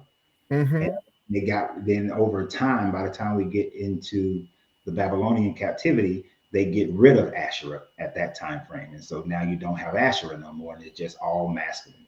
So from around 500 BC on, the Abrahamics went straight masculine, no feminine at all. I like to call it the Abrahamic telephone game. That's exactly what it is. But what I was going into with the Egyptians is that there were stories where it was more feminine, because there were actually different versions where there was a different creator that was kind of like the supreme deity. We already mentioned the one with Amun Ra and the Ogdoad, but there were others where like there was the goddess Neith, who was a supreme creative deity and was even depicted as the mother of Ra. There were other such things that depicted the god Ta, the craftsman, as the creator of all things. And there were others, and this actually ties into the Roman and the Hellenistic period, which depicted Isis as the supreme creative power. Right, exactly. And that's the thing. When you're looking at a society like the Kemet society, you're talking what, 6,000 years of time. So you're going to get different variations of the story. And the farther back you do go, there is some level of the feminine being that first primordial waters or something of that nature that births out everything else. Whether we're talking about the I forgot what the name of it was. Shit, just fell out my head. I don't want to say the Namu because that's the Dogons, but it's some name like that where it means the primordial waters. Well, I think the one thing that I know about primordial waters is it makes me think of Tiamat in the Babylonian things. But even before that, her name amongst the Sumerians was actually Namu. Namu, but she was not evil, nor did Marduk depose her in that version. She's still ruling. Right. That's what I was trying to think of. So it wasn't Egyptian. I was trying to think of Namu. And when you go back to the Akkadian version of that, which came before the Babylonian, it was Anu who got with Namu in order to create everything. So yes, they had the woman, Namu, and then then the masculine came along and they were able to produce everything. This is This is why like ancient people understood a balance between the masculine and the feminine. But Right. then it just gets lost as it goes from Sumerians to Akkadians to Assyrians and down to Babylonians. And then when they got heavily into Marduk, now Marduk has to go and kill Tiamat or Namu in order for creation to happen. So it's like it's the masculinity took over, the patriarchy took over, and partially I look at it as they did this because they wanted to control women on earth and control their birthing so that they can control the inheritance. And it kind of like it boils down to I got to control the feminine aspect in order to control money and property, you know, because Right. I don't want my what I create to go to some child that don't belong to me. So let's control the women. Mm-hmm. And because women were seen physically less than, because physicality becomes the only thing that they respected, they didn't respect the mind because they didn't believe a woman could even tell the truth to be an eyewitness to anything. So they just wanted to demean every aspect of the woman simply because physically she couldn't defend herself against an onslaught of men, which is, you know, It's unfortunate, but what they essentially respected was the ability to be a violent brute. yeah, exactly. Because granted, women can fight, but let's be real. Yeah. If you had 10 men fighting 10 women on average, the men are going to win because of Yes. the Yes, physical in fight. most cases. So the ability of having the power of the mind is not something that they respected. Just if I can kill you, then I'm better than you. Mm-hmm.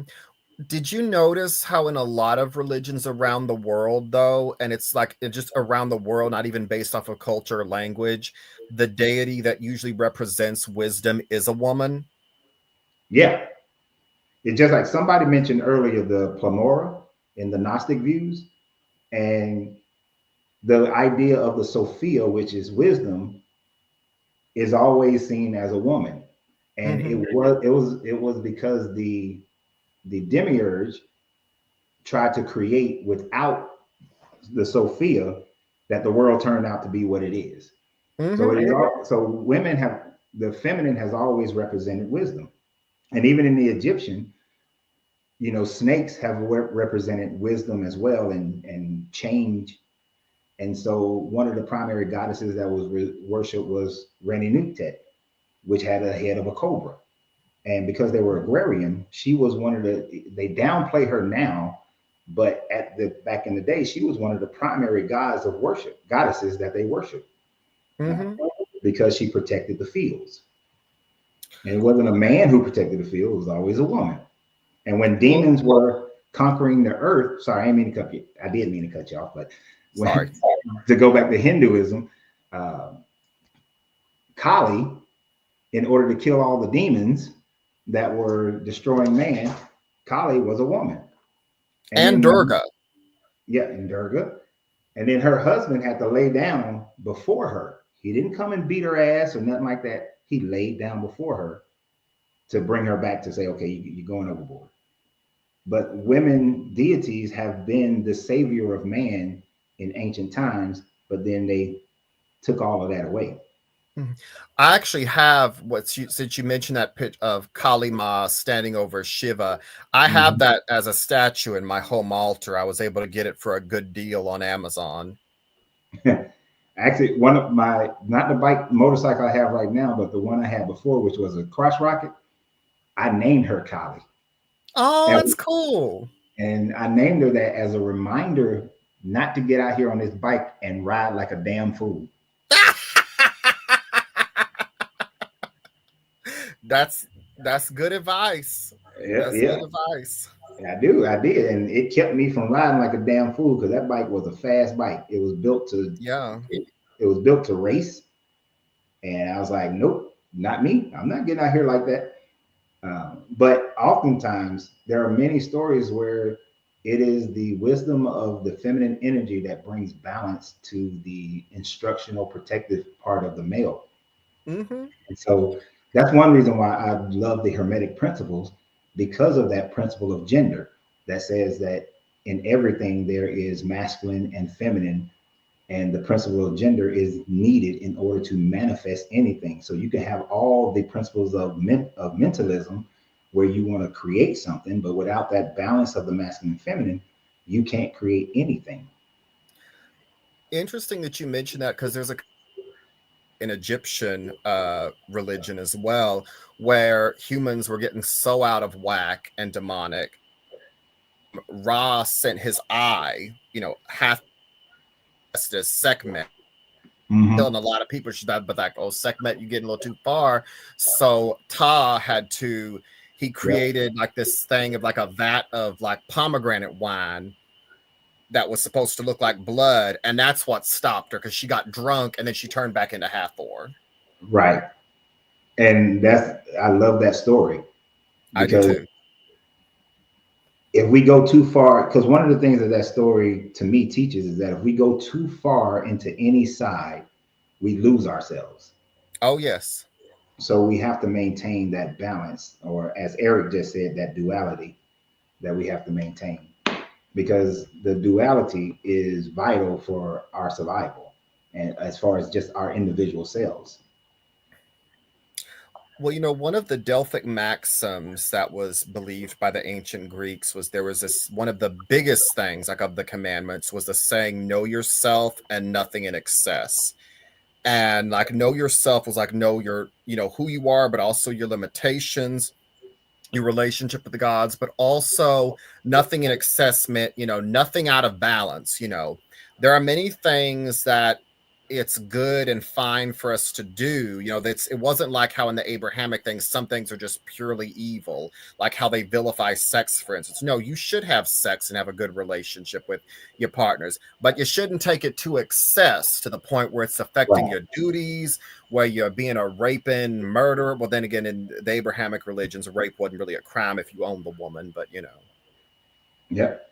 And let me ask you a question, because somebody just put it up here, which made me think I was just about to say this. So Wrath, we are right on cue. Um, what do you think about the Baphomet? Well, the Baphomet is actually an interesting thing. The origin of the story about Baphomet actually came during the issues with the Knights Templar, and how the Catholics were saying, oh, they've apostatized, they're worshiping this deity called Baphomet. And the descriptions of Baphomet were contradictory. Sometimes they were said to be like a head of a man, other times it was said to be a cat. Other time, and a lot of people even think that the Baphomet comes from the word Muhammad, because they were fighting against the Muslims at the time, and they think that it kind of was kind of a corruption of the name Muhammad. But I believe it was Eliphas Levi that came about and kind of gave us the more famous image of the goat horned being that is Baphomet. So it's a more recent thing. I don't real it's actually interesting, because I mentioned that I practice some African faiths alongside my Hinduism, and you will sometimes see images of Eshu depicted Mm-hmm. looking like Baphomet. That's not unheard of.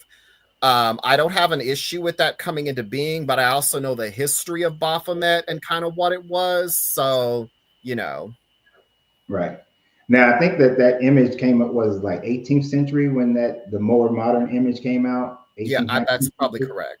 And he purposely made it where it had both masculine and feminine, showing the as Mm-hmm. above, as below, had like masculine features and then feminine features as well to show that balance. And then because the Church of Satan adopted it in the late 19th century, then all of a sudden people started thinking that it was something evil when it was never presented to be that. It was never thought to be something evil, but just that balance between masculine and feminine, as well as some other mystical things. And is very hermetic in his teachings. So Right. I've never had a problem with the Baphomet ever.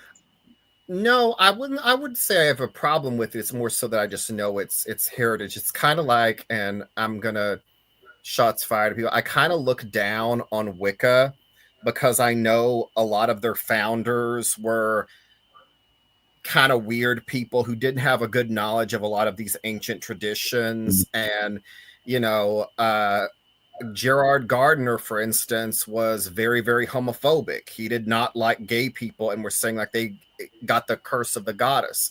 Well, Mr. Gardner, if that's the case, why were so many goddesses in ancient traditions presiding over gays and trans people? I can't say that you are. Yeah, that's a little deeper than I know of, but that makes sense to me. That through logical thought. One last question, because Okay. I'm gonna bring up Nate in a minute here. One last question. Do you have a channel where you produce videos? Because you have a wealth of knowledge that could be. No, I actually All don't. But thank you for the compliment. right, so now I'm gonna treat you like I treat some other people who uh, I've had on before. When you gonna start your channel? I You don't obviously got know. I mean, a channel. I feel like it would take a lot of commitment that honestly I don't know if I'm ready to put in so far. How much commitment? I don't know. I mean, because I mean, I've heard like you gotta like. I'm not a big knowledgeable person on like YouTube stuff, but I hear that you gotta like post certain videos at a certain times to keep up this and that and the third. Allegedly. Man, I post my videos whenever the hell I'm finished making them. I make Okay. them. I make them whenever my like today. We was going to the gym and I wanted to spend some time with my wife and all that stuff. So those videos that I posted today, I posted whenever the hell I finished. I was 20 minutes late today because we were sitting out front having a cigar. So I'm gonna start whenever the hell I get there. I don't do a whole bunch of thumbnails and all this other kind of stuff. I just post. The only Mhm. thing I would say is that you have to commit to posting uh, consistently. If you're going to post once a week, then be consistent with once a week. If it's twice, three times, four times, you just have to be consistent with it. And that's Right. what, That's because people will drop you if you're not consistent. And that's what really matters. You'll get better with the quality and all that sort of thing as you go. I started out with a shitty ass fat camera phone, 10 years ago, and just started posting. And well. then one day Also, certain things hit. I guess I'm not quite comfortable showing my face yet. Like I'm kind of working my appearance is kind of a work in progress. I mean, I'm not a fright to look at, but I'm trying to, just get healthy and Mhm. look good because, especially if you're out Mhm. online and people are Mhm. watching you, they're going to be Mhm. hypercritical about your appearance. Mhm. Not that I care about what people say. I mean, I can talk shit with the best of them, so, Is this your first time being on listening to me? Oh no, I've listened to you for a long time. I've even recommended you to my friends because I've liked your videos. Okay, so let me hit you. So then I'm gonna hit you with the you full of shit right now. So here's the thing: you can make videos where all you have is your voice, and you can have different images popping up. Because I used to do Mhm. videos like that, where if I'm talking about something, let's say you're talking about I don't know, Brahma or Shiva. You can just have different images of Shiva coming up that correlate to whatever you're talking about, and you never have to show your face until you want to. So bullshit Okay. on that part. So everybody who's on here, we're gonna be looking for Maria the shouting, how to Shakta, Shakta, yes. because I don't want to hear your bullshit. Start a channel, damn it. Okay. Start making videos. Look into it. And some people have already said they will subscribe. Oh, that's so nice. So we don't want to hear your bullshit. When it comes to business stuff, I'm an asshole about it completely. I get it, sir. I'm nice in I other get it. areas, but not this one. So start the damn channel. Start making videos. I'm gonna look into All right. it. Well, let me bring Nate on. I appreciate you being here. Thank you for adding Okay, to the. thanks. Bye bye. Bye bye. Hello? All right. All right, Hello? Nate Dog. Hey, what's up, man? Just hit the east side on the LBC. Go ahead. My bad. There's a lot of information that the Maria was yeah, I was like it's a lot of information. A lot. And I'm like, I don't know. For me, I'm a pretty simple guy. I went into Buddhism. I left I was a huge Catholic. Learned to pray the rosary in Latin and everything. I had my experience in Christ and all that. And when I went into Buddhism, all of a sudden all my mental health issues started resolving themselves just by meditation. And to this now, right now, I am completely healed from all my mental health issues. Everything's gone. And that is one thing. Like, I never recommend to people to go from one religion to another religion. It is up to you to do so. I've always looked at Buddhism as more of a philosophy than a religion, because from my understanding of it, it doesn't have a centralized God figure. Um, but people who have been traumatized by their Christian walk, I've met plenty who have found peace in Buddhism. And so I can see how that happened for you, to be able to find that peace in Buddhism. Because I myself, in my early deconstructing away from Christianity, leaned heavily on Buddhism for a while, because of the peace that it gives you. And then I discovered the Tao, and that just, Yeah, yeah, yeah. and as Lao Tzu says, once you've mastered the way, you no longer need Buddhism. Now, I'm not trying to say that that's what you need to do. That was for me, you know. So I can understand exactly. Now, what made you walk away from Christianity? The hypocrisy. I was there was a woman there, a couple women that were married, and they wanted to, be with me. Yeah, and so I walked away, and then I was the one that they blamed. So yeah, I left. So now a lot of Christians will say that you walked away because of church hurt, and not because of hurt from God, or you realized that this guy was not the right God. So did you ever come to a point where you realized that? Yeah, yeah. I came to the point where um, what was the part? Ezekiel really opened my eyes. The book of Ezekiel. That was the one that was like the nail in the coffin in a way. Oh, what about Ezekiel? It was just he chose people. He chose certain people and he killed certain people, and I'm just kind of done. That was it. Kept it simple. Right. That was it. I understood that was happening, and then there was a Psalms where you have to dash the kids up against the rocks or something like that. I can't really say it, but that's basically what started like deconstructing me slowly. I'm still doing it slowly right now.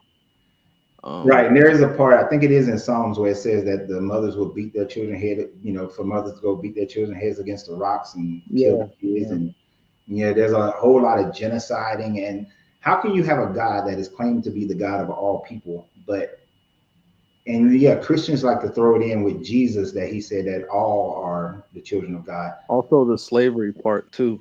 But how can it, yeah, and the slavery, but how can this God start out with a chosen people and then say, oh, but everybody's now part of my people? And like you said, the slavery part, which they like to ignore Leviticus 25, where it talks about you can make slaves of foreign nations and pass them down. So Yes, it's like, I'm with you. The slavery part bothered me. The genocide was bothering me. The choosing of people of one group, that was, though, all those things bothered me as well, as far as the context of who this God is. So yeah, I can see that. And often it does. The hypocrisy of the people can make you start researching more. Is it fair to say that that's what happened? Like, the that's right. hypocrisy That's of the exactly what people happened. made you Yeah. research more. hmm And then also when I would there was something that happened with the priest where I was like, cause I like to dance, I did a lot of like hip hop dancing and stuff like that, and I was doing a little bit of dancing. He went up to me and he's like, and I was the one they blamed for like starting trouble, and I'm like, dude, I'm not starting no trouble. I'm like, what are you talking about? And they kind of like signaled me out, basically, just you couldn't be yourself. That was it, and yeah, that was it for me. Yeah, there's no room for being who you are. You have to become a slave to this entire system in order for you to function as Yeah, part of their yeah. system. The hard part, being I'm Latino. I'm Mexican American. So for me, the indoctrination is heavy. Oh, Yeah. very. That Catholicism is strong in the Mexican culture. Yeah, man. Like, I live in San Antonio now, which is 63% Mexican, Spanish, Latino. And one of the things that we got when we first got here was, oh, you can come to our church. Oh, what church you belong to? And this and that. Oh, there's a great church over here. And I'm like, you sure y'all want to be my neighbor? Because I don't go for that bullshit. Yeah, I my mom still practices, and I respect her for what she done. I don't try to like judge her. You know, the equanimity was the biggest practice that Buddhism gave me. Equanimous, being equanimous, understanding, patient.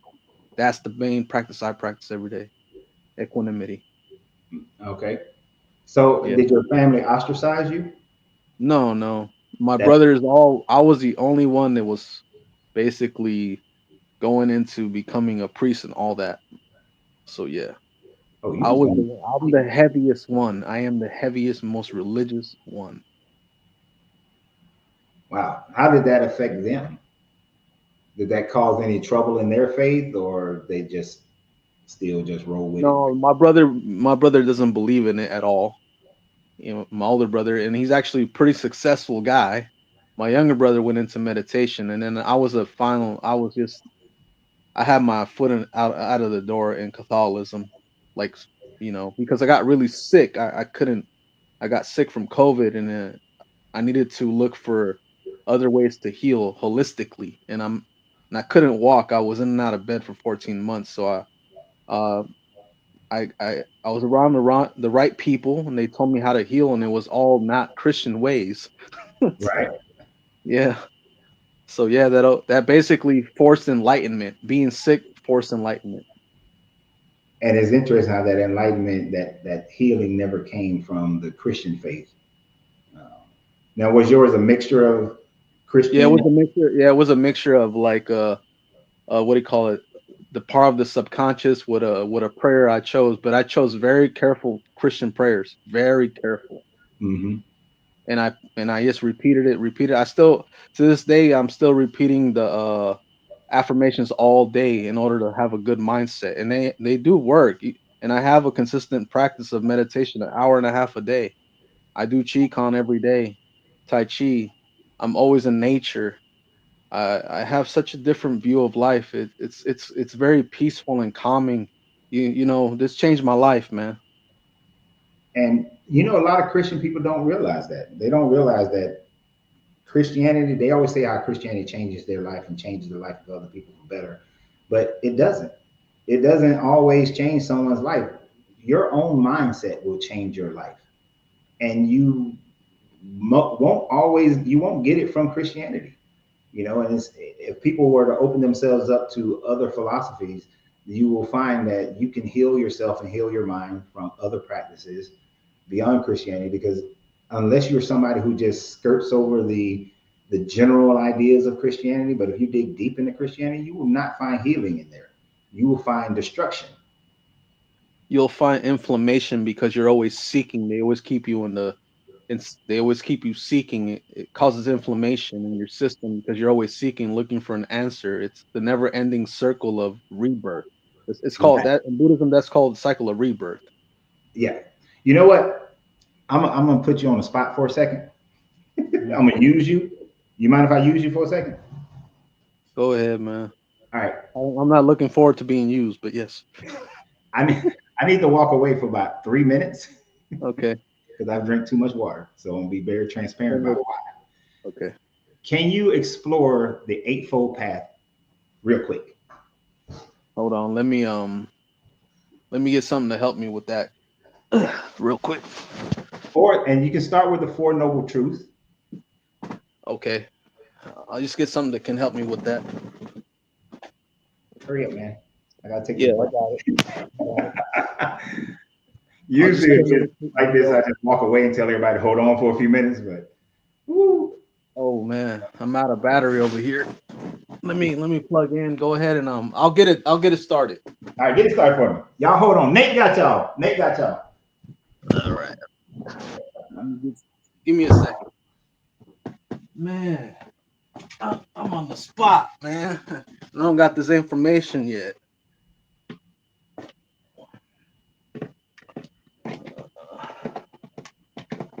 It's gonna take me a little time. I gotta get a PDF file and stuff. Man, all right.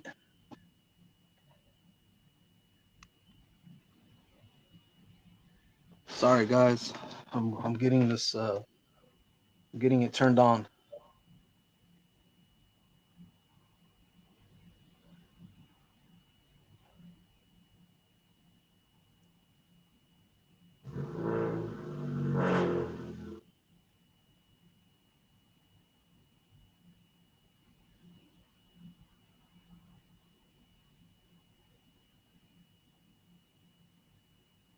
I'm almost there. I'm just getting my other phone turned on.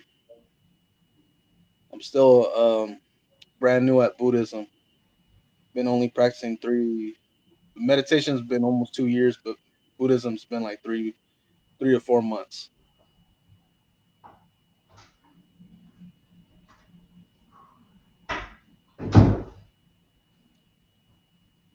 I'm here, but I couldn't get it started. The other phone picking up. No, it's fine. Yeah, Because I know about it's the right view, the right concentration, the right. Yeah, I kind of know it. It's just I'm brand new at Buddhism, so it's a lot to learn from me. right. Yeah, the Dharma, the Dharma. You still want me to talk about it, or do you want to use Actually, different yeah. stuff? The thing about it is because, like I said, the when I took a foray into Buddhism, it really helped me in my deconstructing. So, like the Four Noble Truths, you got the truth of suffering, the truth of the cause of suffering, the truth of the end of suffering, and the truth of the path to the end of suffering. Yes. Yes. And those when people walk away from a religion, suffering becomes a real thing for them because you have to, you do suffer for that loss that you just had. And it's different from what Buddhism, Buddhism doesn't necessarily deal with walking away from one religion to the other, although Siddhartha Gautama left Hinduism and became and created Buddhism. But that idea of suffering and seeing how suffering exists as a part of life um, and understanding the causes of suffering, which it gets into desire becomes the primary cause of suffering Yeah. because you're Yeah. always craving for something. Yeah. Uh, Attachment towards right. yeah.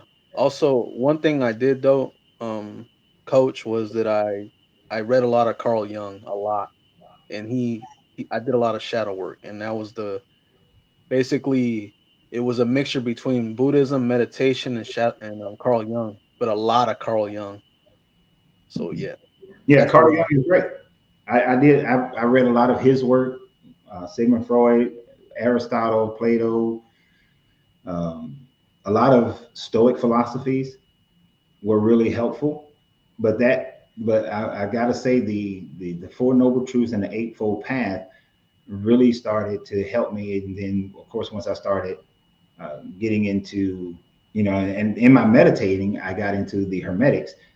But just to roll over them real quick, the Eightfold Path, and you can find some of these ideas in other things like Zoroastrianism as well. But it's having the right view of things, the nature of craving and dukkha, the yeah, right intentions, the right speech, the right right, actions, right having the action. right livelihood, putting forth the right effort, having the right mindfulness, and having the right concentration. So it's Mm. all about mental develop. A lot of it, you can see how it looks at mental development is what you have to first start doing. And like I was saying to the person earlier who said that, you know, they're struggling through their deconstruction, is getting the right mindset, then brings about the right speech, then brings about the right action, and then your focus starts to be about the right things That, of that, having a that was the mindful one. That was the one. I'm the one that's kind of going back and forth between that because sometimes there is moments where I still pray my rosary. life. And Yeah. that's what I was telling the guy. Sometimes because you had that indoctrination, you vacillate back to it Yeah. sometimes. It's And it it's takes real. a, and Yeah. that's the emotional part. That's why I was telling him earlier, you got the emotional part becomes the hardest part to get past, because when something is not going right in your life, your emotions have a tendency to make you want to go back and go to things that you were taught as you was coming up. But getting past the emotional part so that you have the right concentration and the right mindfulness, that alleviates the emotional connection Yes, right. so that That's you don't go back to it, because you have to let go of those connections in order for you to get away from the dharma or the dukkha, so that you can, ultimately live that life of getting into the Buddha mind, right? And yes. of course, the main reason Buddhism never spread is because they didn't go around killing everybody. Yeah. Yeah, that's true. You know, Yeah. they Yeah. don't. Buddhism is, I've known people who they went to a Buddhist. Do Buddhists have ashram? Went to a Buddhist ashram, was there. They were supposed to be there for like 3 years or something like that. But after a certain amount of time, they left, and they told them, "Don't worry about it. Whenever you're ready to come back, just come on back." There was no force thing like, "Oh no, if you don't get this now, and if you don't stay with it, you're going to, screw everything up." It was like, "Nah, no problem. We're Yeah. going." That's So why, like when Terrence just said it right here, Buddhism is non-threatening. That's why it's widely accepted, because it's not threatening at all. Yeah, so when I do that, if I revert back to Christianity a little bit, I just don't judge it anymore. When I judge it is when it causes suffering, dukkha, or you know what I Hmm. mean? That's when it causes suffering. So I just don't judge it. If I do it sometimes, I just do it sometimes. It's no big deal. Yeah, and it's not a big deal right now. And like you say, you're new, so it's going to take time. That's the other part, that anytime you're deconstructing, you have to be willing to give it time, right? And as more and Yeah, more yeah. time goes by, you will feel more distance from it, to where you won't have any connections to it at all. You There's know, moments like that too where I like actually literally forgot all the prayers. Like, wow, I'm forgetting them. Pretty interesting. now, dude, if I wasn't doing these videos, a lot of the knowledge that I have about Christianity, I would have forgotten by now. The only reason I still have a lot of Christian knowledge is because of these videos. You know, the only reason I Yeah, know so much about the Bible is because of these videos. If I I was want just solitary, I would have been forgotten about 90% of it. I want you to debate Wes Huff, man. Honestly, man. Yeah, because that guy's out of control. Their ego's out of control, man. Ego. uh, Wesley would never debate. I don't think that he would ever take me up on a debate. I would be incredibly surprised and shocked if he ever did. Because from my understanding of him, he researches the people to whom he debates. If he researched enough of my videos over the last 6 years, I think he will find it that he does not really have a leg to stand on when it comes down to it. So I doubt it'd be interesting. I would do it. Don't get me wrong. I don't seek out debates, but if he called me up or emailed me or something, I'd take him on. Wouldn't be a problem. Wouldn't be no skin off my teeth. He wouldn't be able to catch me with my pants down or anything like that, but he'd be all right. I don't think he's going to get the result that he wanted to get unless he just wanted to have a casual conversation, knowing that at the end of the day, he's not converting anything, converting me over to anything. Yeah. Also, when I like I was trying to go back after I've done all the the shadow work and everything. I've noticed that I felt like this desperation. I felt like I don't even want to say it, like nervousness. Like I felt I couldn't trust myself. That's the problem with Christianity, that you feel like you can't trust yourself, and I don't like that feeling. It You're just not feels supposed to. I don't like that, man. And now that I can trust myself and be okay, if it's hot, it's hot, cold, it's cold. It's my reality, Yeah. and I will deal with my reality. That's what Buddhism taught me, to deal with things. Yeah. See, Accept them. to trust yourself in Christianity is to put yourself above God. So Yeah, I know. you have to submit yourself to be below the ideas of this God. But my thought has been for a very long time that if you are a God that requires my submission, requires me to worship you, requires me to think of myself as less than, then you cannot be a God. You know, how am I supposed to grow spiritually if I got to stay stuck in a state of need, That's right. right? Which It's would like it be seems part of the demonic. eightfold path. It You got seems to. demonic. Yeah, it seems demonic. That's what it seems like now. Mm-hmm. Like evil. Because it's got you in this like belief trap. It got you. It's basically enslaving your mind. You're being a slave to it. Yeah. You're not out. Any belief system you choose, you become engulfed in it, and you forget you again. So you have to always be practicing meditation. It's always got to be there. Always got to be there. Yeah. And that's why I could never go back to Christianity. I There's, can't either now. Like I really like I have moments, yeah, but I'm like I can't listen to this anymore. I can't read this anymore. It's horrible. It's like it's always about submission of your mind. Every single thing. yeah, constantly. And Yeah.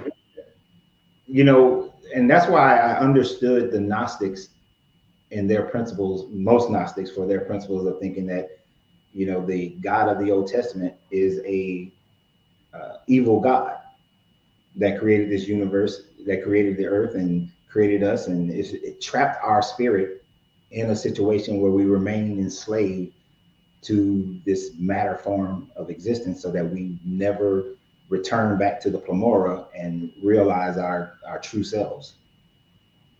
So, Yeah. but of course, they were shut down and murdered by Christians so that they could not continue to grow as they were growing in the third and fourth century. Yeah, fundamentalism of Christianity, the hive mind. Everybody's in the hive. Everybody thinks the same, the follower. And then Buddha wants to what he wants to do is he wants you to see your own potential. And then in Christianity you have to follow. There is no room for individuality. That's No, it. none whatsoever. And that's one of the things I did like about Buddhism is that it is all about achieving, you know, the highest level of master is about achieving that within yourself. That my pathway may not go as your pathway goes, but it's about achieving it myself. And whenever I get there is when I get there. You get there when you get there, but none is greater than the other. It's we all get there when we get there. Yeah, yeah. That's what I like about it too. It's just I see it as a very simple path. Like you meditate, you breathe, and then you go on your way. Like it's so simple. It's like Yeah. it's so simple, and I love that, man. Well, I'm gonna get out of your box, man. But thank you for having me, and I'm gonna keep coming back, so I keep learning. It's super hard for me because I'm like, man, this stuff is like there's too much to learn. It's like, oh man, No, it is a lot, but just like you said earlier, just keep it to the level that is works for you. So keeping it simple and whatever is simple for you. Like we all have our own levels of what's simple.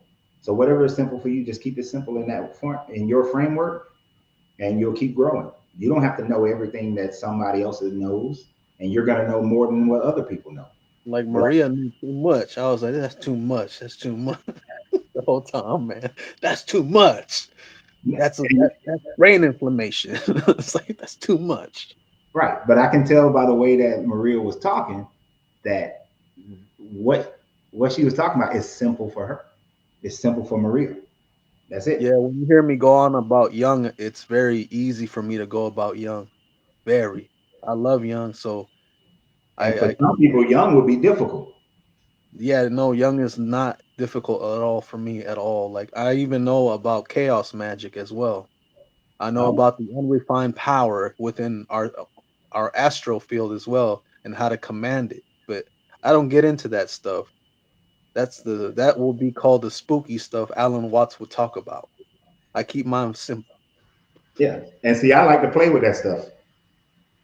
Like, Yeah, yeah. When that's what I'm learning right now. That's what I'm learning, and I'm like, he just talks about elementals and basically they're just unrefined power. yeah, because I'm gonna tell you. I don't really talk about this that much, but like there was a time frame where my two businesses were not doing great. So if I went in there, like in my cigar lounge, underneath the chairs, I drew circles and sigils so that each chair was producing a certain amount, so that the chair, a little money magic, so that the Yeah. chairs would start producing more money and started making more money. Now I understand that it is my intentions that I'm actually putting in. It is for me. It is really Yeah. just I'm putting my It's intention. I'm putting my energy into this. The sigils and the circles and everything and the right. incantations were just a process, a ritual for me to put my own intentions Yeah. into it, so that my energy increases towards That's that. right. It And just then the marketing follows suit and so on and so forth. And then you start making more money. persuading it. That would be called persuading the subconscious with sigils and intentions. That's what I learned about the Yeah. subconscious. Yeah.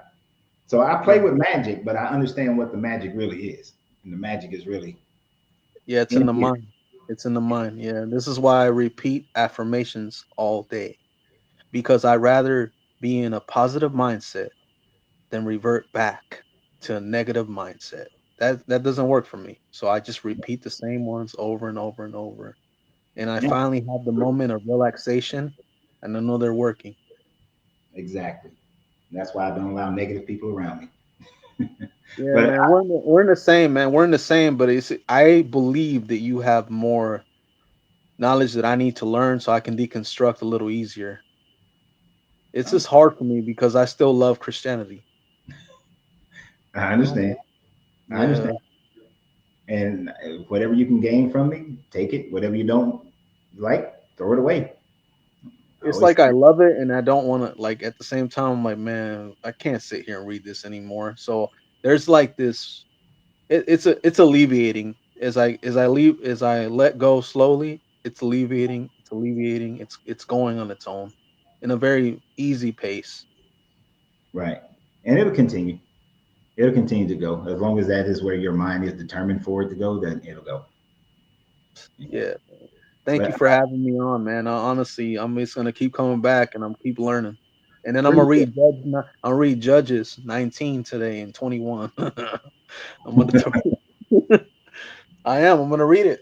All right. You're gonna be like, damn. That's what I want. I want to be like, what's going on? It's Again, horror story. Man, I can watch movies like this, but look at it. I'm reading in the Bible, supposedly a holy scripture right here. you're right. And that shit is rated R. Yeah, straight up. So that's what I'm. This is why I need to come in because then I need to read those that part in the book. So then I'm like, why is he doing this? Why is it doing? I need to see it for what it is. Yep. And when you read Judges 19, compare it to the Sodom and Gomorrah story, and you'll see how they took the Sodom and Gomorrah story and said, let's put some steroids on it. And it's pretty much the same. It's relatively the same story. Gee.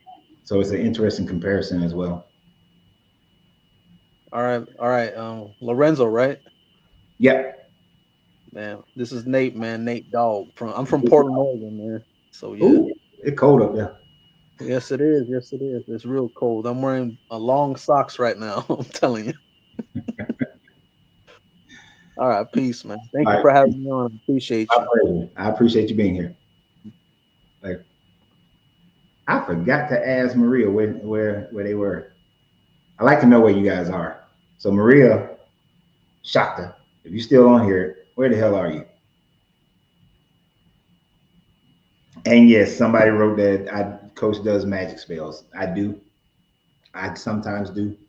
But my mind ain't really feeling it, feeling like I'm moving. I do. Oh, you're in Kentucky? Ooh, it cold there too. Memphis cold.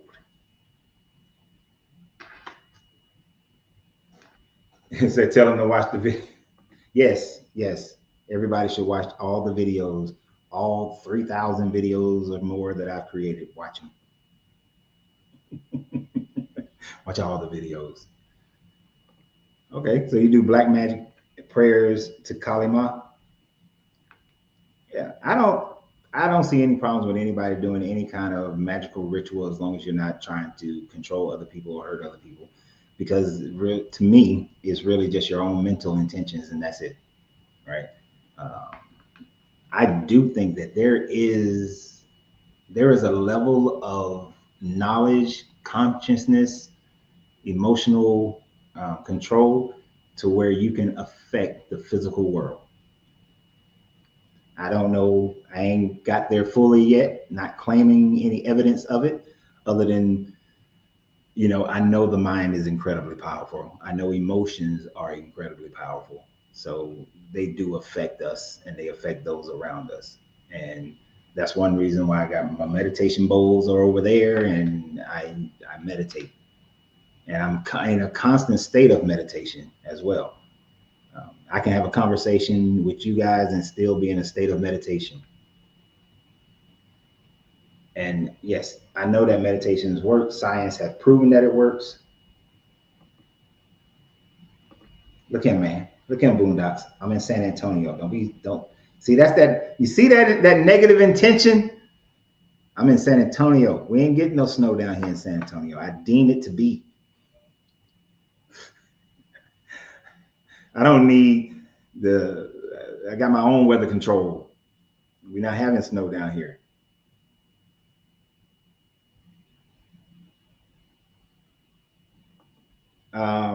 So John had a question. I think this was for Nate.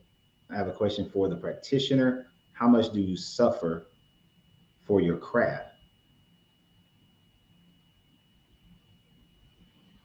I think that is for Nate. If you see that one, you can answer John on that one. And see, one of the things I realized about when I was studying Buddhism is that most of your suffering is self-created. Most of your suffering, your individual suffering. And you will notice and see the suffering of other people, but most of your own suffering is from your own expectations and from your own desires. So like when I'm starting a business or running a business or doing anything, even when I got demonetized from Facebook and YouTube and there was a big plummet in my economics, I could have suffered. I could have allowed suffering to be a part of who I am at that point. But, I meditated, I focused, and I look for revealing from the ether, so to speak, of what is the true nature, true cause of everything that happened some months ago. And then all those things came to realization. And so I just said, okay, if that's what created this situation, instead of me going into depressions about it or feeling bad about it, let me just change my mentality, change the way I function, and then keep it going and build it back. Because anything that you've created once, you can recreate again. It's kind of like in finances. If you've ever made $1 million, you know how to make $1 million again. If you've ever made 100,000, you know how to do that. If you've made 50,000, you know how to do that. You just have to get back to whatever the energy and mentality that you had to get it back. If you had a great relationship in the past, you know how to have those.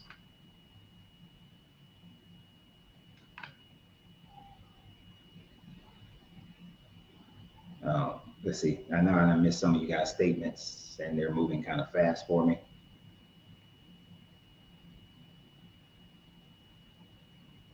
What did it say? I've had a lot of witches. Their spells are fruitless. One of the things that always stay with me is something that my grandmother said, who was Christian, but she grew up in the country in Georgia. And so there's the idea of people putting roots on you.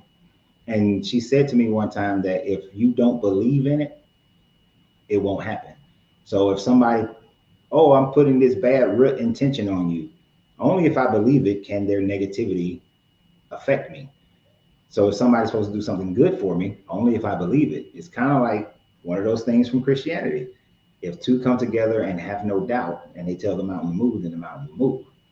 That's one of the few good things that they talk about that you can find in a bunch of other teachings as well. If you go into something without any doubt, you are most likely to succeed in whatever it is that you're trying to achieve. When I went to get all my certifications in IT, the only test I've ever failed was the one test that I was doubtful of my ability to pass that test. And that is the only test I've ever failed in IT. And that is because I doubted my ability to pass that test before I took it. And then I got pissed at myself, and I was determined I wasn't going to have to pay that $150 again. And I passed that damn test 3 days later. Same damn test without any additional studying. I passed the damn test.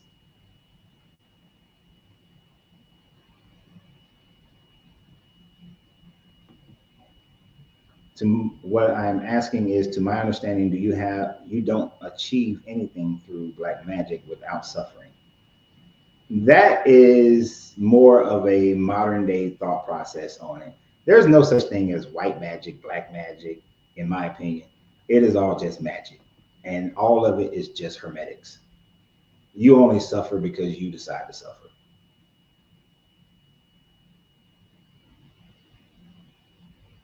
To me, there is only suffering because you create it. Now, other people can create suffering for you if you allow them to.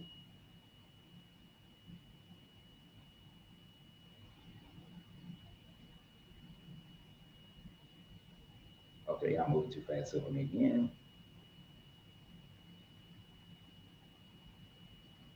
All right. And Maria just pretty much said you can do black magic without suffering yourself.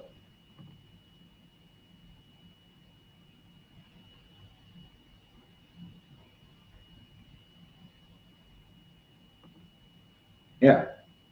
And all these symbols and things of that nature, they are just, to me, they are just reminders of your own mental state and your own emotional state. When you can achieve a symbiotic relationship between your mental state and your emotional state, and it's geared towards your benefit, you will not suffer. You know, even when things aren't going your way, you won't find the suffering in it. You will just automatically say, okay, this messed up. How do I fix it? How do I change it? And then you ask yourself good questions. Why did this happen? What caused this thing to happen? What am I doing to allow it? And now, how and what do I need to do to vibrate back on the higher scale of the pole? Right. And having attachments creates suffering. You think about a person who they're doing great and financially, and then things change in their life financially. It's their attachment. Let me tell you a story. Let me tell you a story. I had this client. I was training her and her children, and her husband. He wind up getting a $50,000 pay cut. He was previously making like 275, and then he got a pay cut down to 225. They had two mountain houses, a lake house, and a beach house. The only reason that they experienced any suffering is because of their attachments to all those houses. And so they were suffering because they didn't want to let go of any of those houses to fit their new financial situation, or to rearrange their finances so that they can maintain those houses. So their suffering and the arguing that happened between the husband and wife, the problems they had with the kids and everything, all of that stuff came about, created suffering because of their attachments to certain things. So you can alleviate suffering by eliminating your attachment to things or situations. What's the best way to start learning hermetics? I'm not going to throw you in the deep end into the corpus hermeticum. So I would say start with the Kabbalion. Start with the Kabbalion. It gives you a basic understanding of the hermetics. After you fully read it about 100 times, after you fully understand the Kabbalion, then you can start going into the Corpus Hermeticum. You can start going into some of the other ideas that the Corpus Hermeticum come from.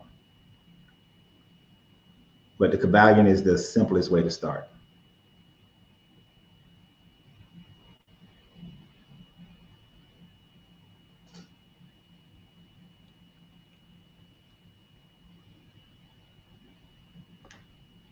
I don't think but it's the loss of them that causes the suffering. The issue is you must be prepared if and when you lose them to have self-surrender.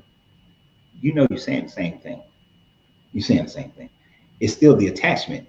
The reason why you're suffering is because you lost it and you're attached to it. But I think we're saying the same thing. But you have, yeah, but be prepared to lose it. Like, what's the old, I don't know who told what story this comes from. I know it's an Eastern story about the man who, his horse ran away and the people were like, oh, that's too bad. And he was like, maybe yes, maybe no. But then the horse comes back a few days later with a whole herd of wild horses. And the people are like, oh, it's great that your horse ran away because now look at all these horses you have. And he's like, maybe so, maybe yes, maybe no. Then his son gets on the horses trying to break him and he breaks his leg. And they're like, oh, because you had all these wild horses, your son broke his leg. Maybe yes, maybe no. But then they come around the next day to conscript all the men to go and fight in a war, and his son doesn't have to go because he broke his leg. Oh, it's so great that your son broke his leg. Maybe yes, maybe no. The man had no attachments to whether something was to his benefit or to his detriment. It just is. If you have that mentality about everything, oh, I'm living in a house in San Antonio. It's good, it's bad. It is what it is. Lose the house? Oh, okay. We'll keep moving. Keep doing what we're doing.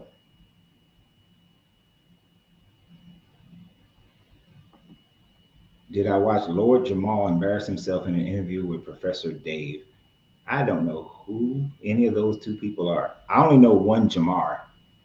Um, I don't know if that's the same person. I don't know who Professor Dave is. The hell, Lord Jamar.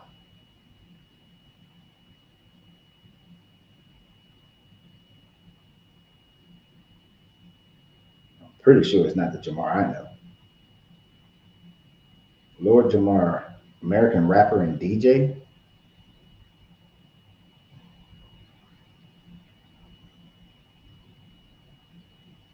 Nope, it's not the Jamar I know.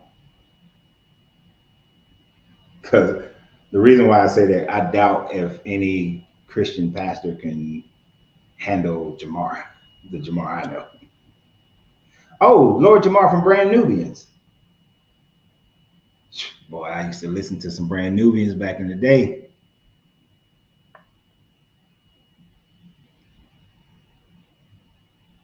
Oh, I'm gonna have to check this out because Brand Nubians was one of my groups back in the day. You talking about his debate about flat Earth with whoever this guy is, Professor Dave? Okay,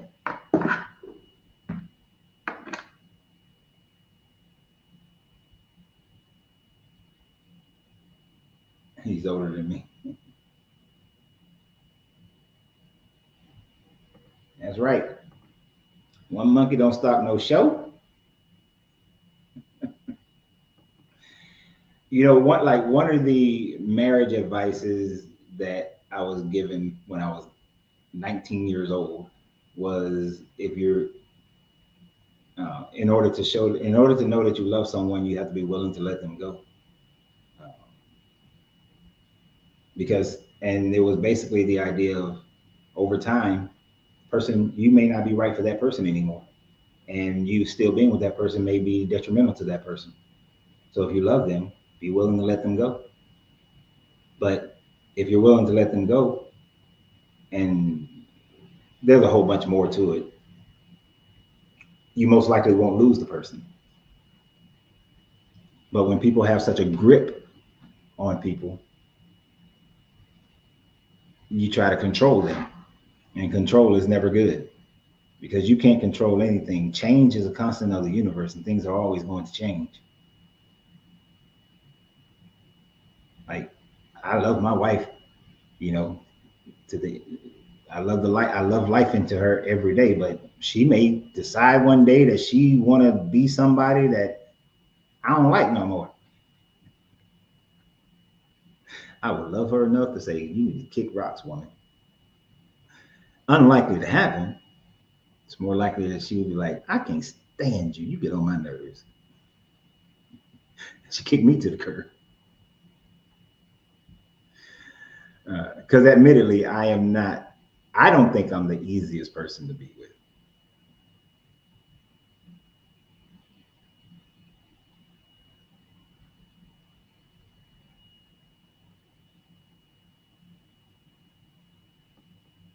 What is that? You have to love yourself enough to let them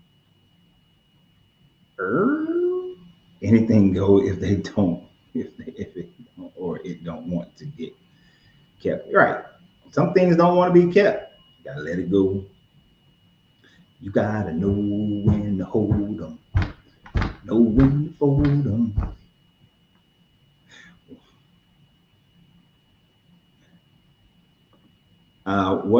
What is your stance on polygamy? My stance on polygamy is that if it's right for you and right for the people, then by all means have at it. I think that our societies would be better off with polygamy, especially we're in a time frame where there are more single mothers and single fathers out there. And if you brought some of these together, that the and where these children have family around them, have multiple family members around them, adults, financially it'll be better, and it could be emotionally better if the people are um, mature enough to handle it. I don't think most Americans aren't mature enough to handle polygamy. You know, um, I had told my wife, but when we were just friends, I was sick of American women. And when we were just friends, I was telling her, I was like, you know what, I'm just gonna just date until I leave this country, and I'm gonna get me like two, three wives because evidently just having one wife is not working. And I told her when we first started dating, I said, you're going to be my last. Uh, if you mess this up, this is the last monogamous relationship I'm ever going to be in.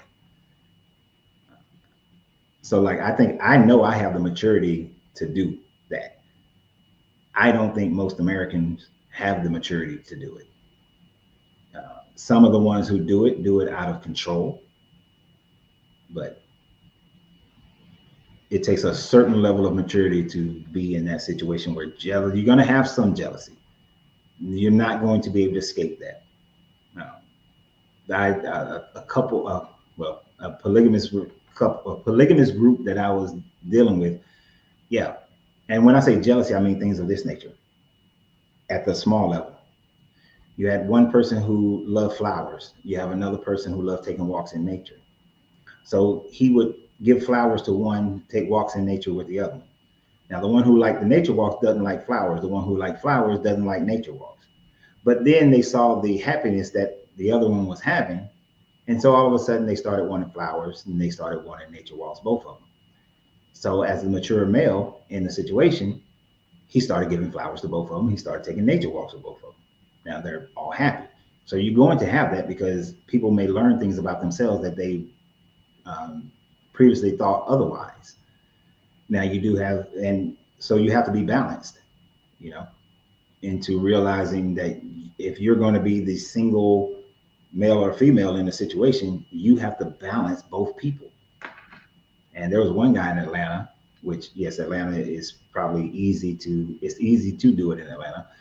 There was one guy in Atlanta I knew of, and I would see him from time to time in Piedmont Park and then at this place called the Cat's Cafe. And I believe he had like 4 or 5 wives. So he has to be able to balance all of that.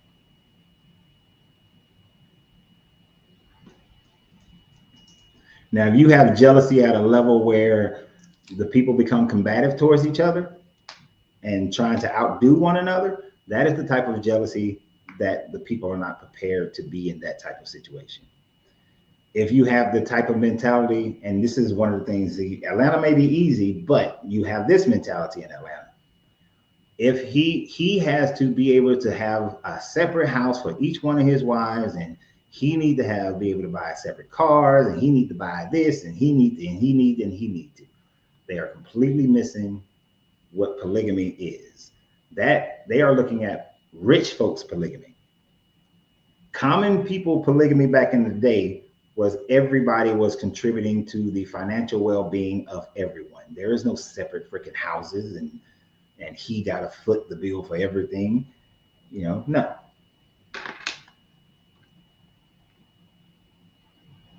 So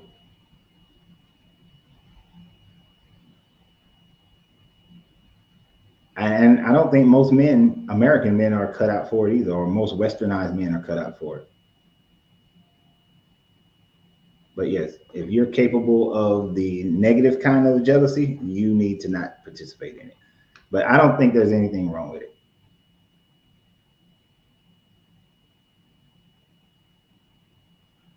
Yeah.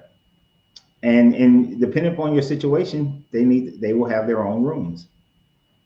One of my friends who is polygamous, his wives have separate rooms. Hell, actually, they have separate floors in the house. Yeah, they have they have separate floors in their house.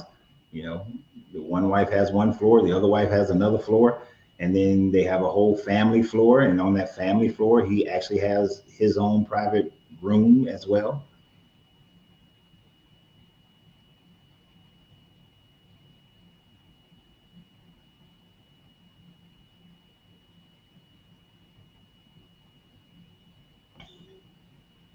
It's a little bit different. It's a little bit different. Uh, I remember there's one young lady that I was with. She wanted to have a threesome. That was one of her fantasies. And I knew that her insecurities wouldn't be able to handle that. So as we discussed it, I was telling her, I said, okay, how are you going to feel if you see me touch another woman?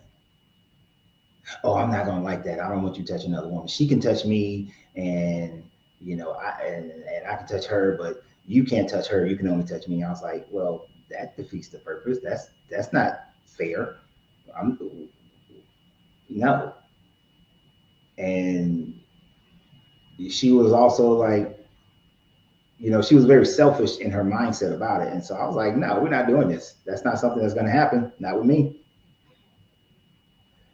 Uh, so I was like, mm-mm.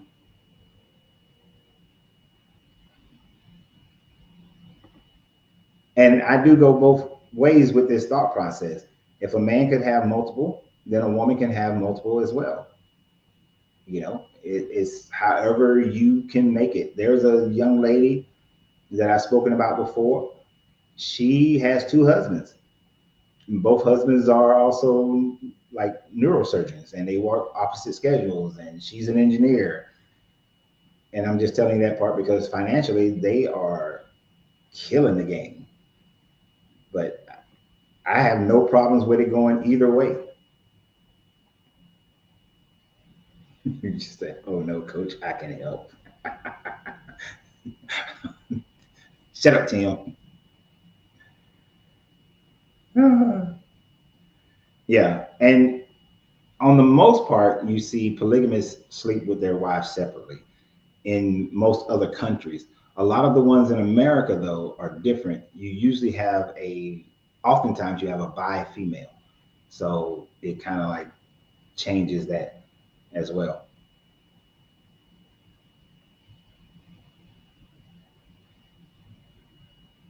No, I'm going to disagree with you on that one, Eric. Is a pimp with conventional values. Many people see it as a natural basis of humanity because man, we are animals at the end of the day. So a lot of in the animal kingdom, they are not monogamous to one individual person. There are fewer that stays with one their whole life. And so because of that, most seek out, um, especially most of the women seek out who's going to be the best at birthing a strongest child, you know.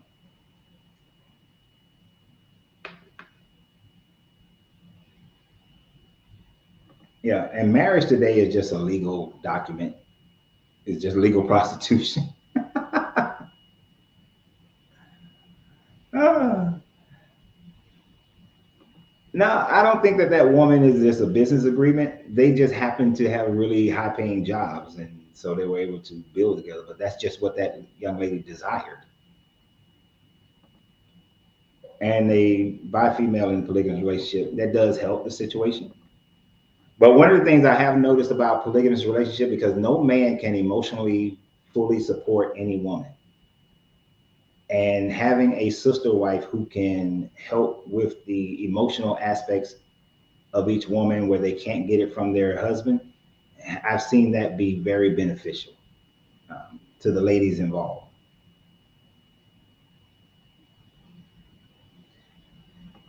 Ain't nobody bothering you thinking about your old lady Tim.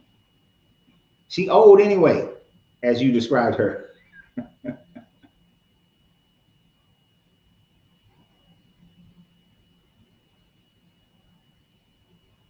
Yeah, I think this is horrible that some cultures still have a bride price, because basically you're buying someone, and I think that's bullshit.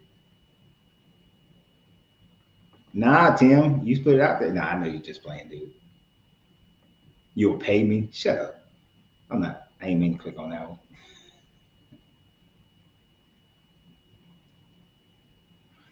Right. And that's the thing that I think most people need to realize. You have some people who are incredibly judgmental and they're putting their religious ideas of it before others. But if you actually look at the Bible, it astounds me that Christians are like, no, polygamy only, polygamy only. I mean, monogamy only. But it's like the overwhelming majority of the people in your Bible were polygamists. The hell are you talking about? All your great men in your Bible were polygamists. What are we talking about here? Even the guy Jacob, polygamist, had 4 wives. What the hell are they talking about? You know, uh, Abraham had 2 wives, and then he had one, and then she died, and he had one, but he had two. Hagar was a slave wife. You know, so it's a bunch of bullshit. Most of these people have more. David had a whole bunch of wives. Matter of fact, one of the things that this guy said is that when he killed Saul was the fact that you now get to have all of Saul's wives. So the Bible is filled with polygamy, and yet Christians downplay it. And mainly it's not because of Christianity, it's because of the Romans. When the Romans took over Christianity, because their thought process was monogamy, but you have some, you can sleep with your slaves, and you can pretty much be swingers. As that Roman mentality continued to develop in Christianity, it was like monogamy, monogamy, monogamy. And it was really about money. It was about who gets the money.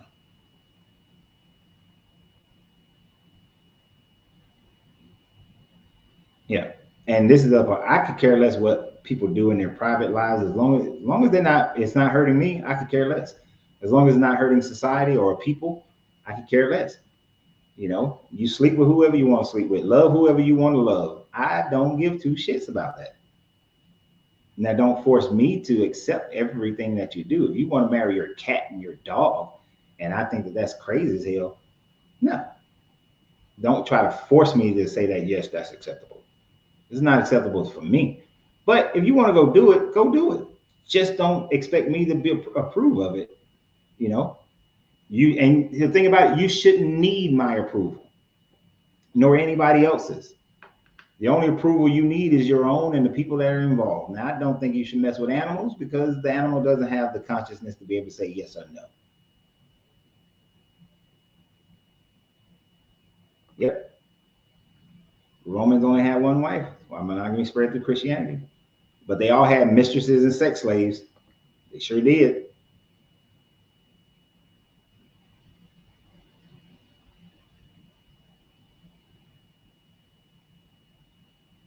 Right. And I agree with this, Dora, that almost everything in our society, almost everything we believe, we accept, is all comes down to a group shared mindset. The mind share of the majority of people, that's what creates what our societies and our culture and what we accept and not accept is. Yeah. But you guys have tricked me It is two. We have been on here for 2 hours and 45 minutes almost. So it is time to close out. It is time to close out. It is time to close out. We will be back live again on Monday. Um, I will be producing videos all throughout the rest of the week. I expect y'all to watch the videos and share them. I'm sorry, Eric just said try to have sex with a gorilla. I look forward to more conversations, and remember that you are always available to be able to come on live and have conversation, express thoughts and things of that nature on every live after we finish with whatever the lesson plan is for that day, which usually lasts somewhere between 45 minutes to an hour. So, um, uh, from most accounts, King James was gay. Hard proof, not so much. Circumstantial evidence, yes. That joker said, "Can I pray us out?" All right, so I want everybody to bow their heads. Oh, great spaghetti god on Saturn, whose tentacles reach all the way down to the earthly abode. We ask that the sauce from the spaghetti encroaches us all and spread up through all our loins. That the great meatball, so I couldn't even do it. That the great meatball of the eye of all providence rain down and gird us up and strengthen us in its thickness.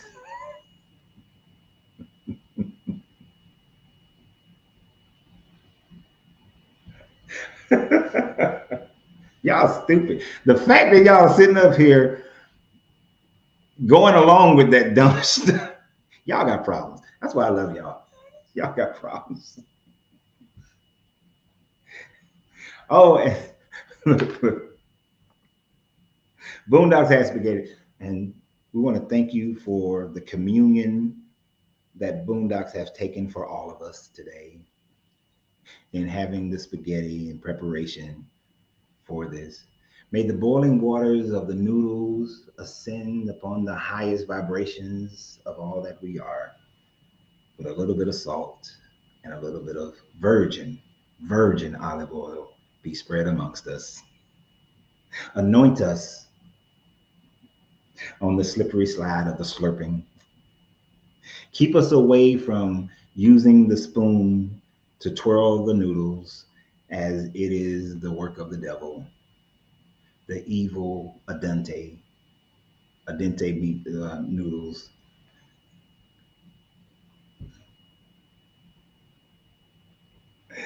And please let us all glorify in the adding of the Parmesan cheese. And may we have the great Parmesan that is all natural and not the kind that comes in the green bottle that you shake on, which is a false cheese that covers the greatness of your spaghetti.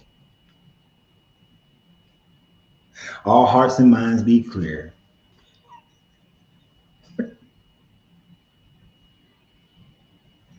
As we all say in unison.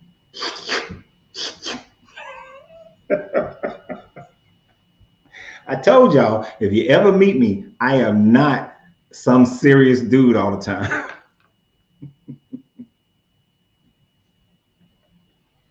Yeah. All right. For real. We done. I'm done messing with y'all. Hopefully we will be able to meet up and gather and things of that nature at some point. Don't forget drinking the red dye blood. Gotta have some Kool-Aid, whether grape or red.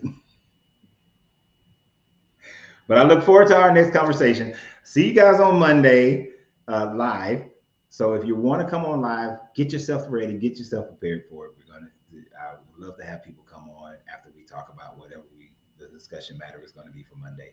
I look forward to it. And always remember, you have to free yourself to be yourself, because your greatness is non-negotiable. And thank you for everybody who have been supporting the channel directly. It has been my honor for you to do so. Bro, man needs some more cigars. Would like to go to this cigar lounge tomorrow, but brother man needs some more cigars. So the great Prego, the son of God. No, good spaghetti sauce is all naturally made, and it takes about 3 days. So you need the three day sauce, the 3 day sauce. Bye. Later, y'all. I'm out. I'm not messing with y'all. I'm done.